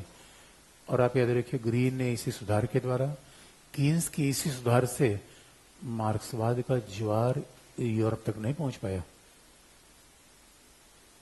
बड़ा इंटरेस्टिंग पार्ट है। जबकि मार्क्सवाद में देखेंगे, मार्क्स हमेशा यही करता था कि मैं पूंजीवादी देशों को तोड़ दूंगा। मार्क्स लेनिन में जो क्रांति हुई अक्टूबर 1917 रसिया में थी। रसिया के बिल्कुल बगल यूरोप सबसे संपन्न, कहा करता था पहले मैं यूरोप को तोड़ दूंगा। यूरोप में क्रांति नहीं हुई क्योंकि यूरोप ने तरीका बदल दिया, उदारवाद स्टेबल हो गया। बाकी उन्होंने बेसिक फंडामेंटल प्रिंसिपल समझौता नहीं किया। अगर आप ग्रीन से पूछेंगे, मिल से पूछेंगे कि क्या स्वतंत्रता, उनका स्वतंत्रता के साथ समझौता करने का मतलब ही नहीं है।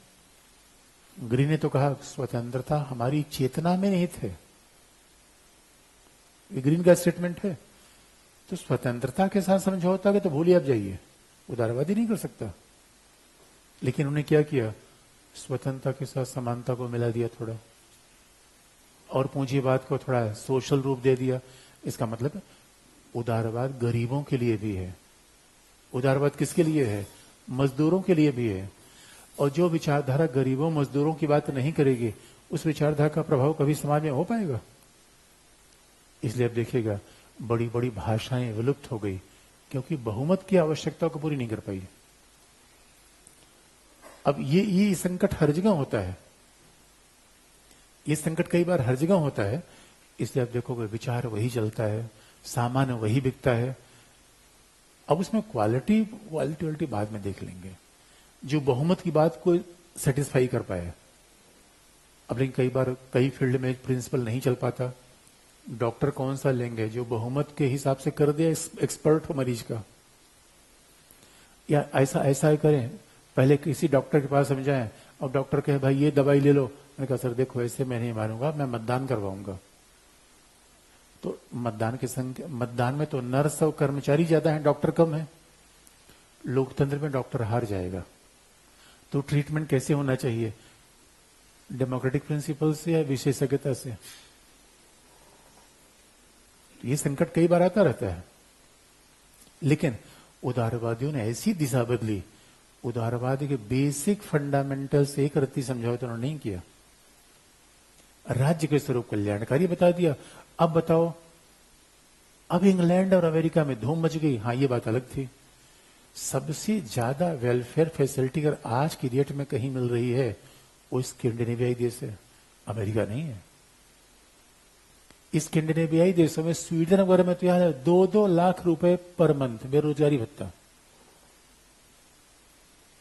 ये कल्याणकारी सुविधा का हाल है। इकोनॉमी कैपिटलिस्ट है। आज की दुनिया में जहां जहां कल्याणकारी राज्य है वो हाल वही तो है। और इसलिए अमेरिका को ममदानी यूरोप के रास्ते पे ले जाना चाहते हैं। यूरोपीय देशों ने कल्याणकारी राज्य को ऐसे अपनाया कि आप समझिए, अब जहां जहां 2-2 लाख रुपए बेरोजगारी भत्ता मिलेगा वहां कोई माओवादी बनेगा? वहां जो युवा व्यक्ति है वो क्यों डाइवर्ट होगा? 2 लाख रुपए बेरोजगारी भत्ता है, घर भी मिलेगा। और याद रखिए, जिसके घर में कोई अकेला आदमी बैठा है, बार बार राज्य कर्मचारी पूछेंगे कोई दिक्कत तो नहीं है आपको? उसके बाद जो बूढ़ा है उसको पूछेंगे, अच्छा आप यहां चले गए, वहां पे ओल्ड एज होम्स बने हुए, यहां शिफ्ट हो जाओ, पैसा आपको नहीं देना है, राज्य देगा। आपकी जिम्मेदारी राज्य रखेगा। तो टैक्सेशन भी बहुत ज्यादा है। इसलिए ये राज्य है समाज में समानता स्थापित करने का माध्यम है। आप नहीं बोल रहे हैं। राज्य समानता कैसे स्थापित करेगा? कैसे? टैक्सेशन लेगा। जो ज्यादा कमाएगा ज्यादा टैक्स लेके बाकी लोगों को सब दे देगा चीजें। सबको निःशुल्क शिक्षा, सबको निःशुल्क स्वास्थ्य। इसलिए अब देखो, यूरोपीय देशों में समानता ज्यादा है और कल्याणकारी राज्य बड़े सक्सेसफुल तरीके से चल रहा है। यानी वो वादा किया मार्क्स ने, दे दिया उदारवाद ने। अच्छा, किसी ऑनलाइन के बच्चे ने पूछा है कैसे पढ़ें कैसे लिखें। मेरे बच्चों एक बात याद रखना, आजकल पूरी समस्या क्या है, लोग रणनीति के चक्कर में ही फंसे पड़े हैं। कैसे पढ़ें कैसे, अरे पढ़े तो लो, उसके बाद अपने आप से कैसे पढ़ो। आजकल लोग पढ़ाते कम है, रणनीति ज्यादा बताते। अच्छा, ये बड़ी आकर्षक दिखाई देती है। और रणनीति में फिर ये भी कि बस 1 महीने और 1 दिन में तुम्हारी क्लास कर लो, उसके बाद तो सारा एग्जाम क्लियर। ऐसा नहीं होता मेरे बच्चों। पढ़ना सीखो पहले। तो आधे बच्चे तो, अब ऑनलाइन वाले बच्चे बड़े कौन सी रणनीति बनाए। अरे रणनीति है, पढ़ो पहले, विषय तो सीख लो। रणनीति क्या बनाओगे तो आधे आगे सीखोगे। पहले विषय तो पढ़ना सीख लो। इसीलिए मेरे बच्चों, मोबाइल ज्यादा जरूरी है या उससे बातचीत करना ज्यादा जरूरी है?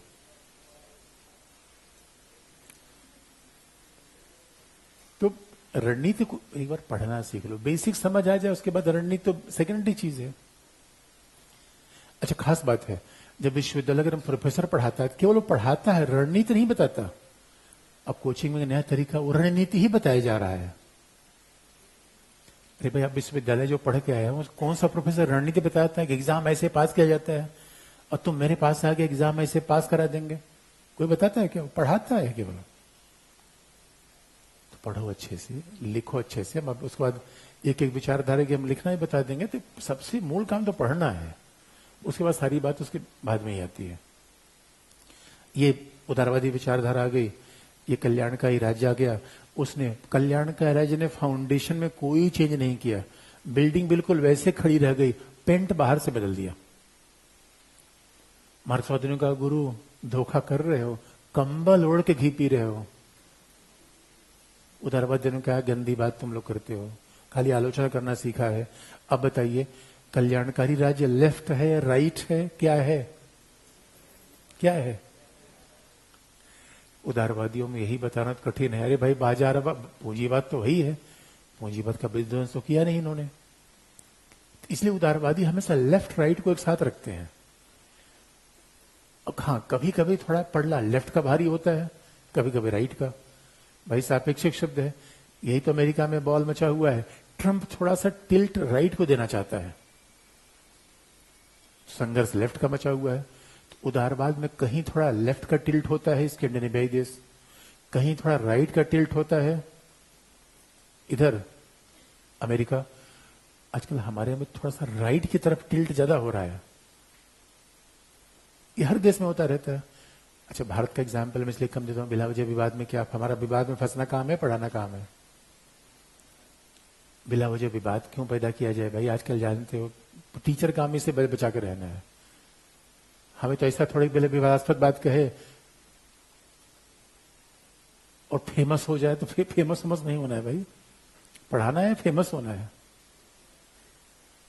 तो इसलिए मैं कई बार अब देखते हो विवादास्पद बातें में बच के निकल जाता हूं उसमें, क्या लफड़ा पैदा करना है यार। जानते वैसे भी राज्य है तो राज्य को समझ सकते हो, जो राज्य खिलाफ से राज्य टकराएगा वो चूर चूर हो जाएगा। तो बिला वजह पढ़ने पढ़ाने वाला काम चल रहा है तो क्यों राज्य से टकराना बिला वजह। कल्याणकारी राज्य आ गया, और उसके बाद यूरोप में कल्याणकारी राज्य की हवा बह गई और मार्क्सवादी समझ नहीं पा रहे थे कि हुआ क्या पूंजीवाद को। अब देखिए मार्क्सवादी की समस्या क्या है, वो अपनी पुरानी रणनीति पे ही लगे हुए थे। भारत में कल्याणकारी राज्य ने माओवाद की हवा निकाल दी, और ये समझ नहीं पा रहे थे, तमंचे पे वही वही जंगल में लेके तमंचा, जंगल में लेके तमंचा ले रहे थे। आधे आधे लोग जितने हथियार लिए थे सब नसबंदी करवा दिए थे कि परिवार मत रखो, शादी कर लो। माओवादियों का अलग अलग सिद्धांत है, रेडिकल सिद्धांत है ना, मेन स्ट्रीम में नहीं चल पाता। माओवादी विचारधारा रेडिकल है भाई, मार्क्सवादी भी कुछ हद में रेडिकल, मार्क्सवाद तो रेडिकल किसी में जाता है। भारत में माओवादियों को अंततः सरेंडर करना पड़ा, ये अपने आप में पूरी दुनिया में ऐसा ही हुआ। माओवादी ये बात नहीं समझ पाए, जंगल में जाके लड़ रहे हो, वहीं पे जनजातीय समुदाय के व्यक्ति को सरकार फ्री में खाना दे रही है, तो फ्री में खाने की तरफ जाएगा तुम्हारे पास तमंचा लेकर आएगा। 99% आदमी आराम से शांति से रहना चाहते हैं, जद्दोजहद नहीं करना चाहते वो। अभी तो माओवादी जो सरेंडर कर रहे हैं उनका भाई पहले हम जबरदस्ती हमारा ऑपरेशन करवा दिया, पहले ऑपरेशन खुलवा, हम शादी करना चाहते हैं, हमारे बच्चे उच्चे होने चाहिए।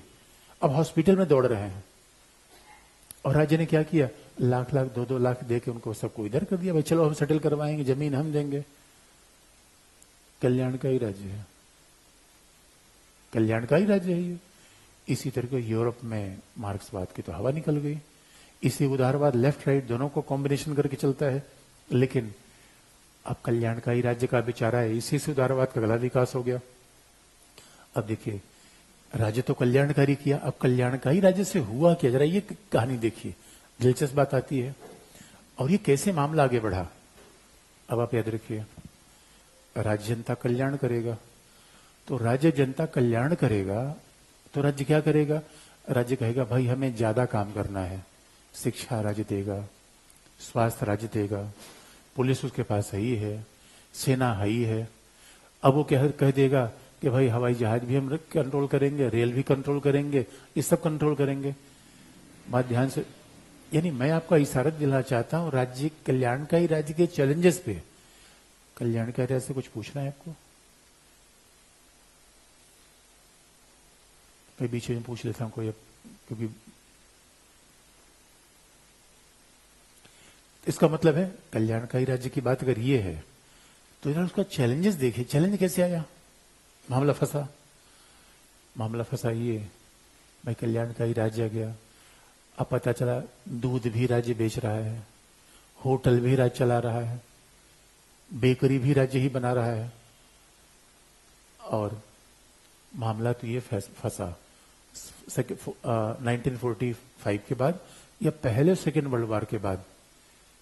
यदि मार्क्सवादी कभी अपने आप को कल्याणकारी राज्य का मॉडल नहीं बताते, लेकिन मार्क्सवादी सैद्धांतिक तौर पर नहीं बताते, व्यवहारिक रूप में लोग कहना शुरू था ये देखो हमारे यहाँ वेलफेयर ज्यादा होता है।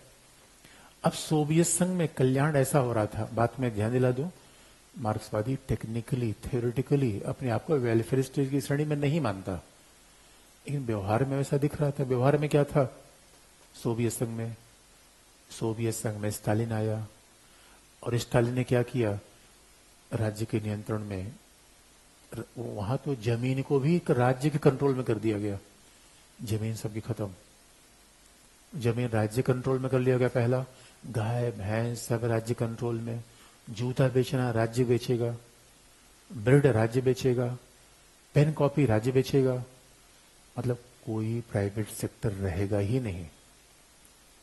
स्टालिन ने ऐसा मॉडल बनाया था। अब सब कुछ राज्य बेचेगा तो यहां पे थोड़ा चैलेंज उत्पन्न होना शुरू हुआ।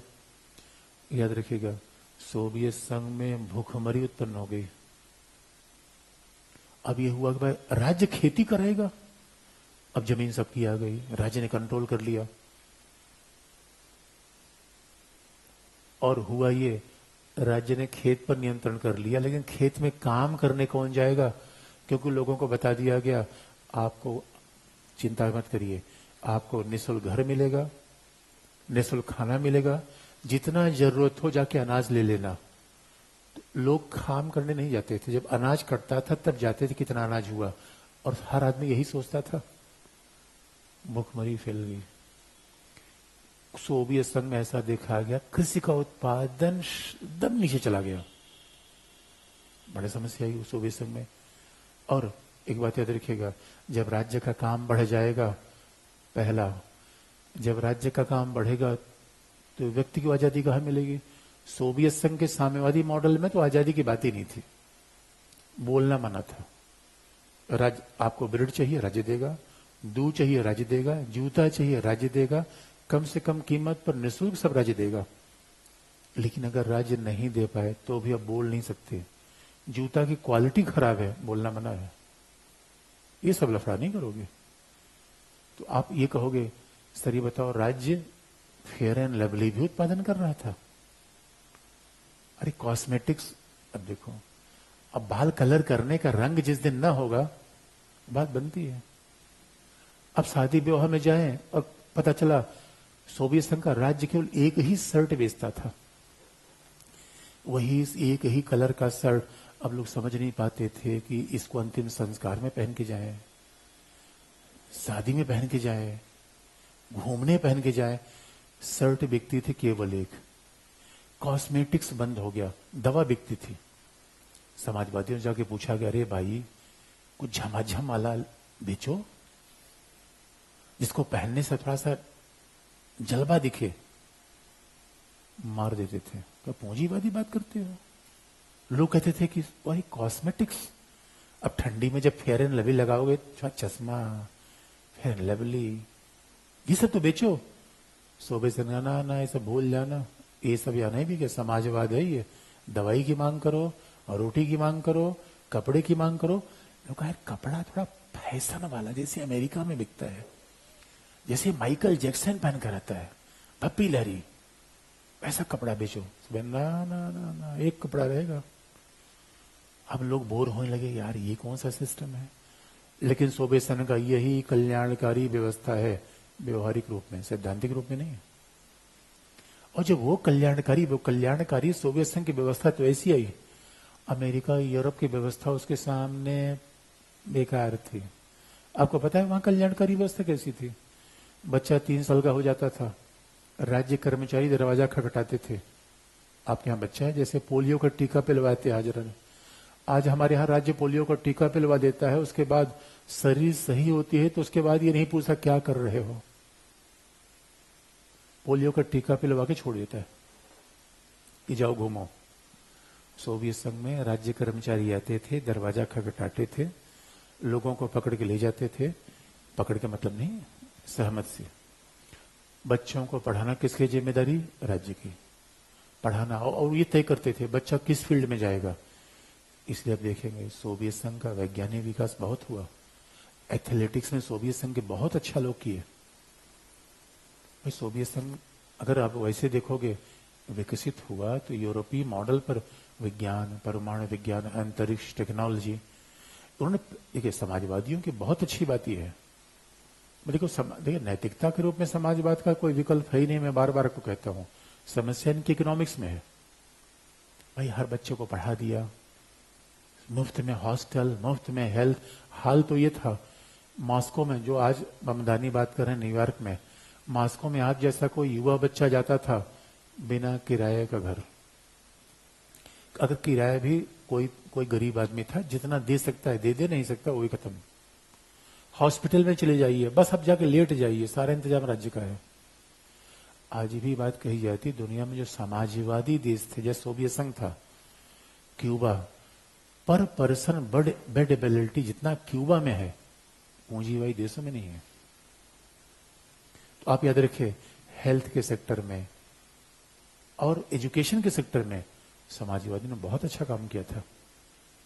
इस बारे में आप दो राय नहीं रख सकते। तो अब ये उनका भी कल्याणकारी राज्य का मॉडल था, लेकिन यूरोप और अमेरिका में भी कल्याणकारी राज्य का मॉडल लगा। अब आप ये देखो, सोवियत संघ में मामला गड़बड़ाया, बाकी जगह भी गड़बड़ाया। बात ध्यान सुनने की है।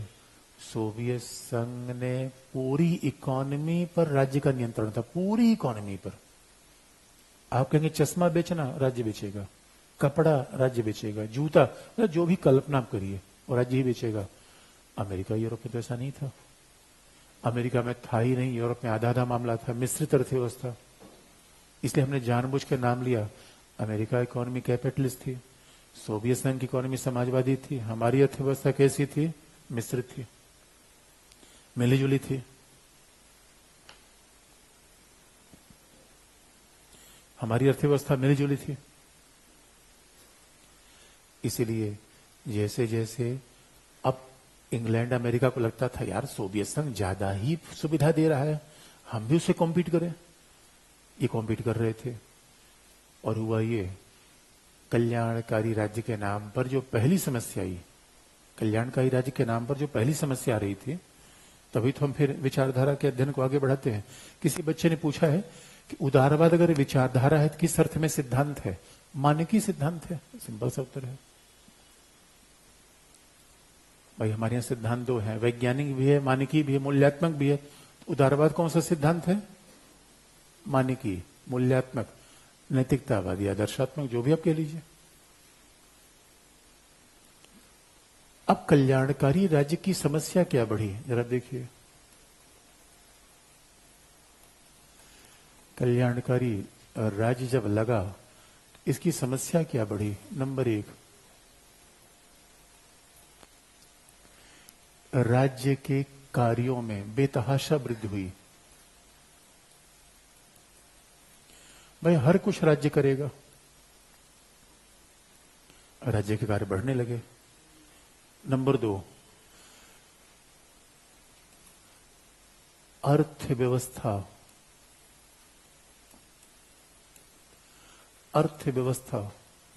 कमजोर होने लगी।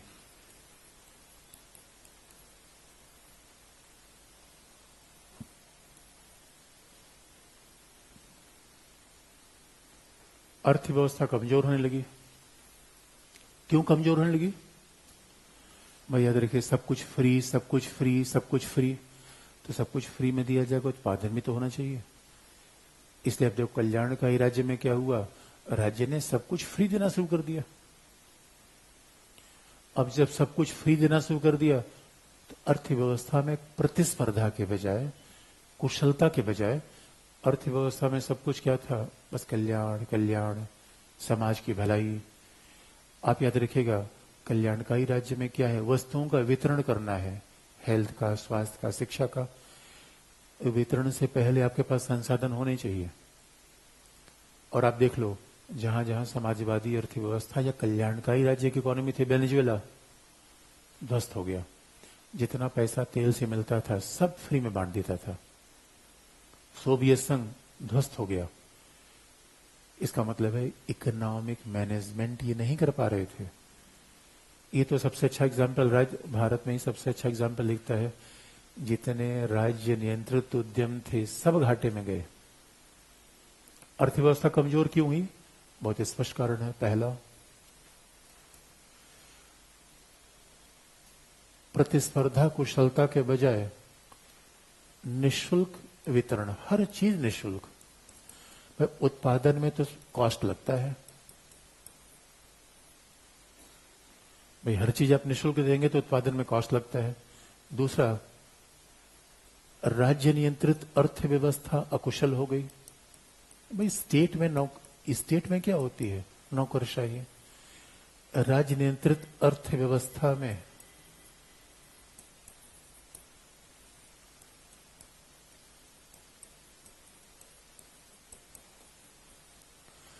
राज्य नियंत्रित अर्थव्यवस्था में ब्यूरोक्रेसी पावरफुल बनने लगी। और राज्य नियंत्रित अर्थव्यवस्था में अब क्या होने लगा? नौकरशाही। नौकरशाही यानी हर जगह रूल, हर जगह नियम। और उसके बाद उत्पादन।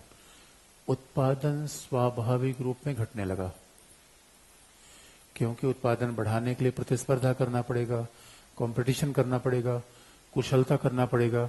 लेकिन जब इकोनॉमी का मोटिव ही प्रॉफिट के बजाय केवल सामाजिक न्याय है, तो फिर अर्थव्यवस्था में खामियां बिल्कुल दिखने लगी।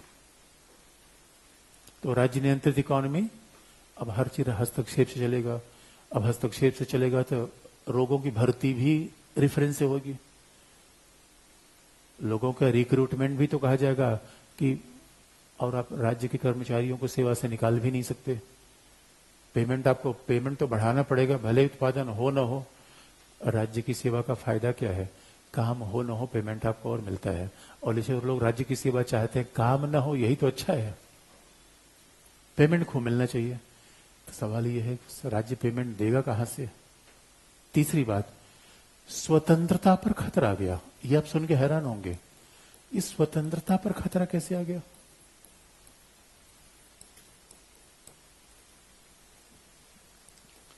स्वतंत्रता पर खतरा कैसे आ गया? व्यक्ति की पहल बाधित हो गई। जो व्यक्ति की पहल थी, इनिशिएटिव थी, समाप्त होने लगी।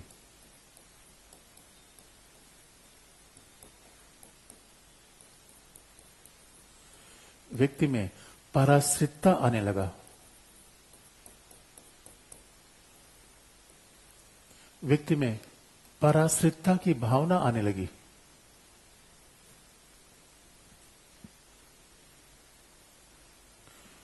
और राज्य का हस्तक्षेप बढ़ने लगा। Licence, quota, permit.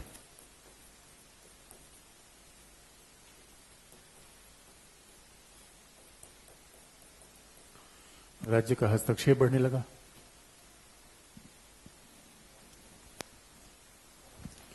अब आप देखोगे प्रत्येक क्षेत्र में चैलेंज आने लगा। तो बड़ा इंटरेस्टिंग पार्ट ये था, पहल समाप्ति होने लगी। अब वो ध्यान से देखिए, आज भी हमारे यहाँ समाजवाद का प्रभाव यह है, नौकरी चाहिए, नौकरी चाहिए, नौकरी चाहिए। नौकरी चाहिए, उद्यमी बनेंगे। आप क्या नहीं बन सकते सोचते ही नहीं। सब कुछ राज्य दे दे, बेरोजगारी भत्ता राज्य दे दे, घर राज्य दे दे। जब सब कुछ राज्य दे तो मुझे क्या काम की जरूरत है? आपको लगता नहीं निर्भरता जीवन को पीछे बढ़ा देती? पीछे किसका देती है? और जब आप आगे बढ़ने जद्दोजहद करेंगे, इसलिए आप देखोगे अमेरिका में ज्यादातर पूंजीपति पैदा क्यों होते हैं? वो बचपन से उनको ट्रेनिंग होती है, सेल्फ रिलायंट बनो, अपने पैरों पर खड़े हो। हम अपने समाजवाद कहता है चिंता मत करना, हम आप खड़ा रखेंगे, जीवन भर खड़ा रखेगा। तो जब हमें भरोसा है कि मुफ्त में खाना मिलेगा, बिला वजह जाके काम करने की क्या जरूरत है? और जब हमें पता है स्वास्थ्य इलाज मुफ्त में ही होगा, तो जाके एम्स में बस लेट जाओ, इलाज हो जाएगा, चिंता करने कोई बात नहीं है।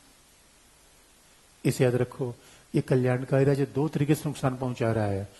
प्रतिभाशाली लोगों को डिस्करेज कर रहा है, ज्यादा कमाओगे ज्यादा टैक्स लेंगे, और फुक्कड़ों की संख्या बढ़ा रहा है।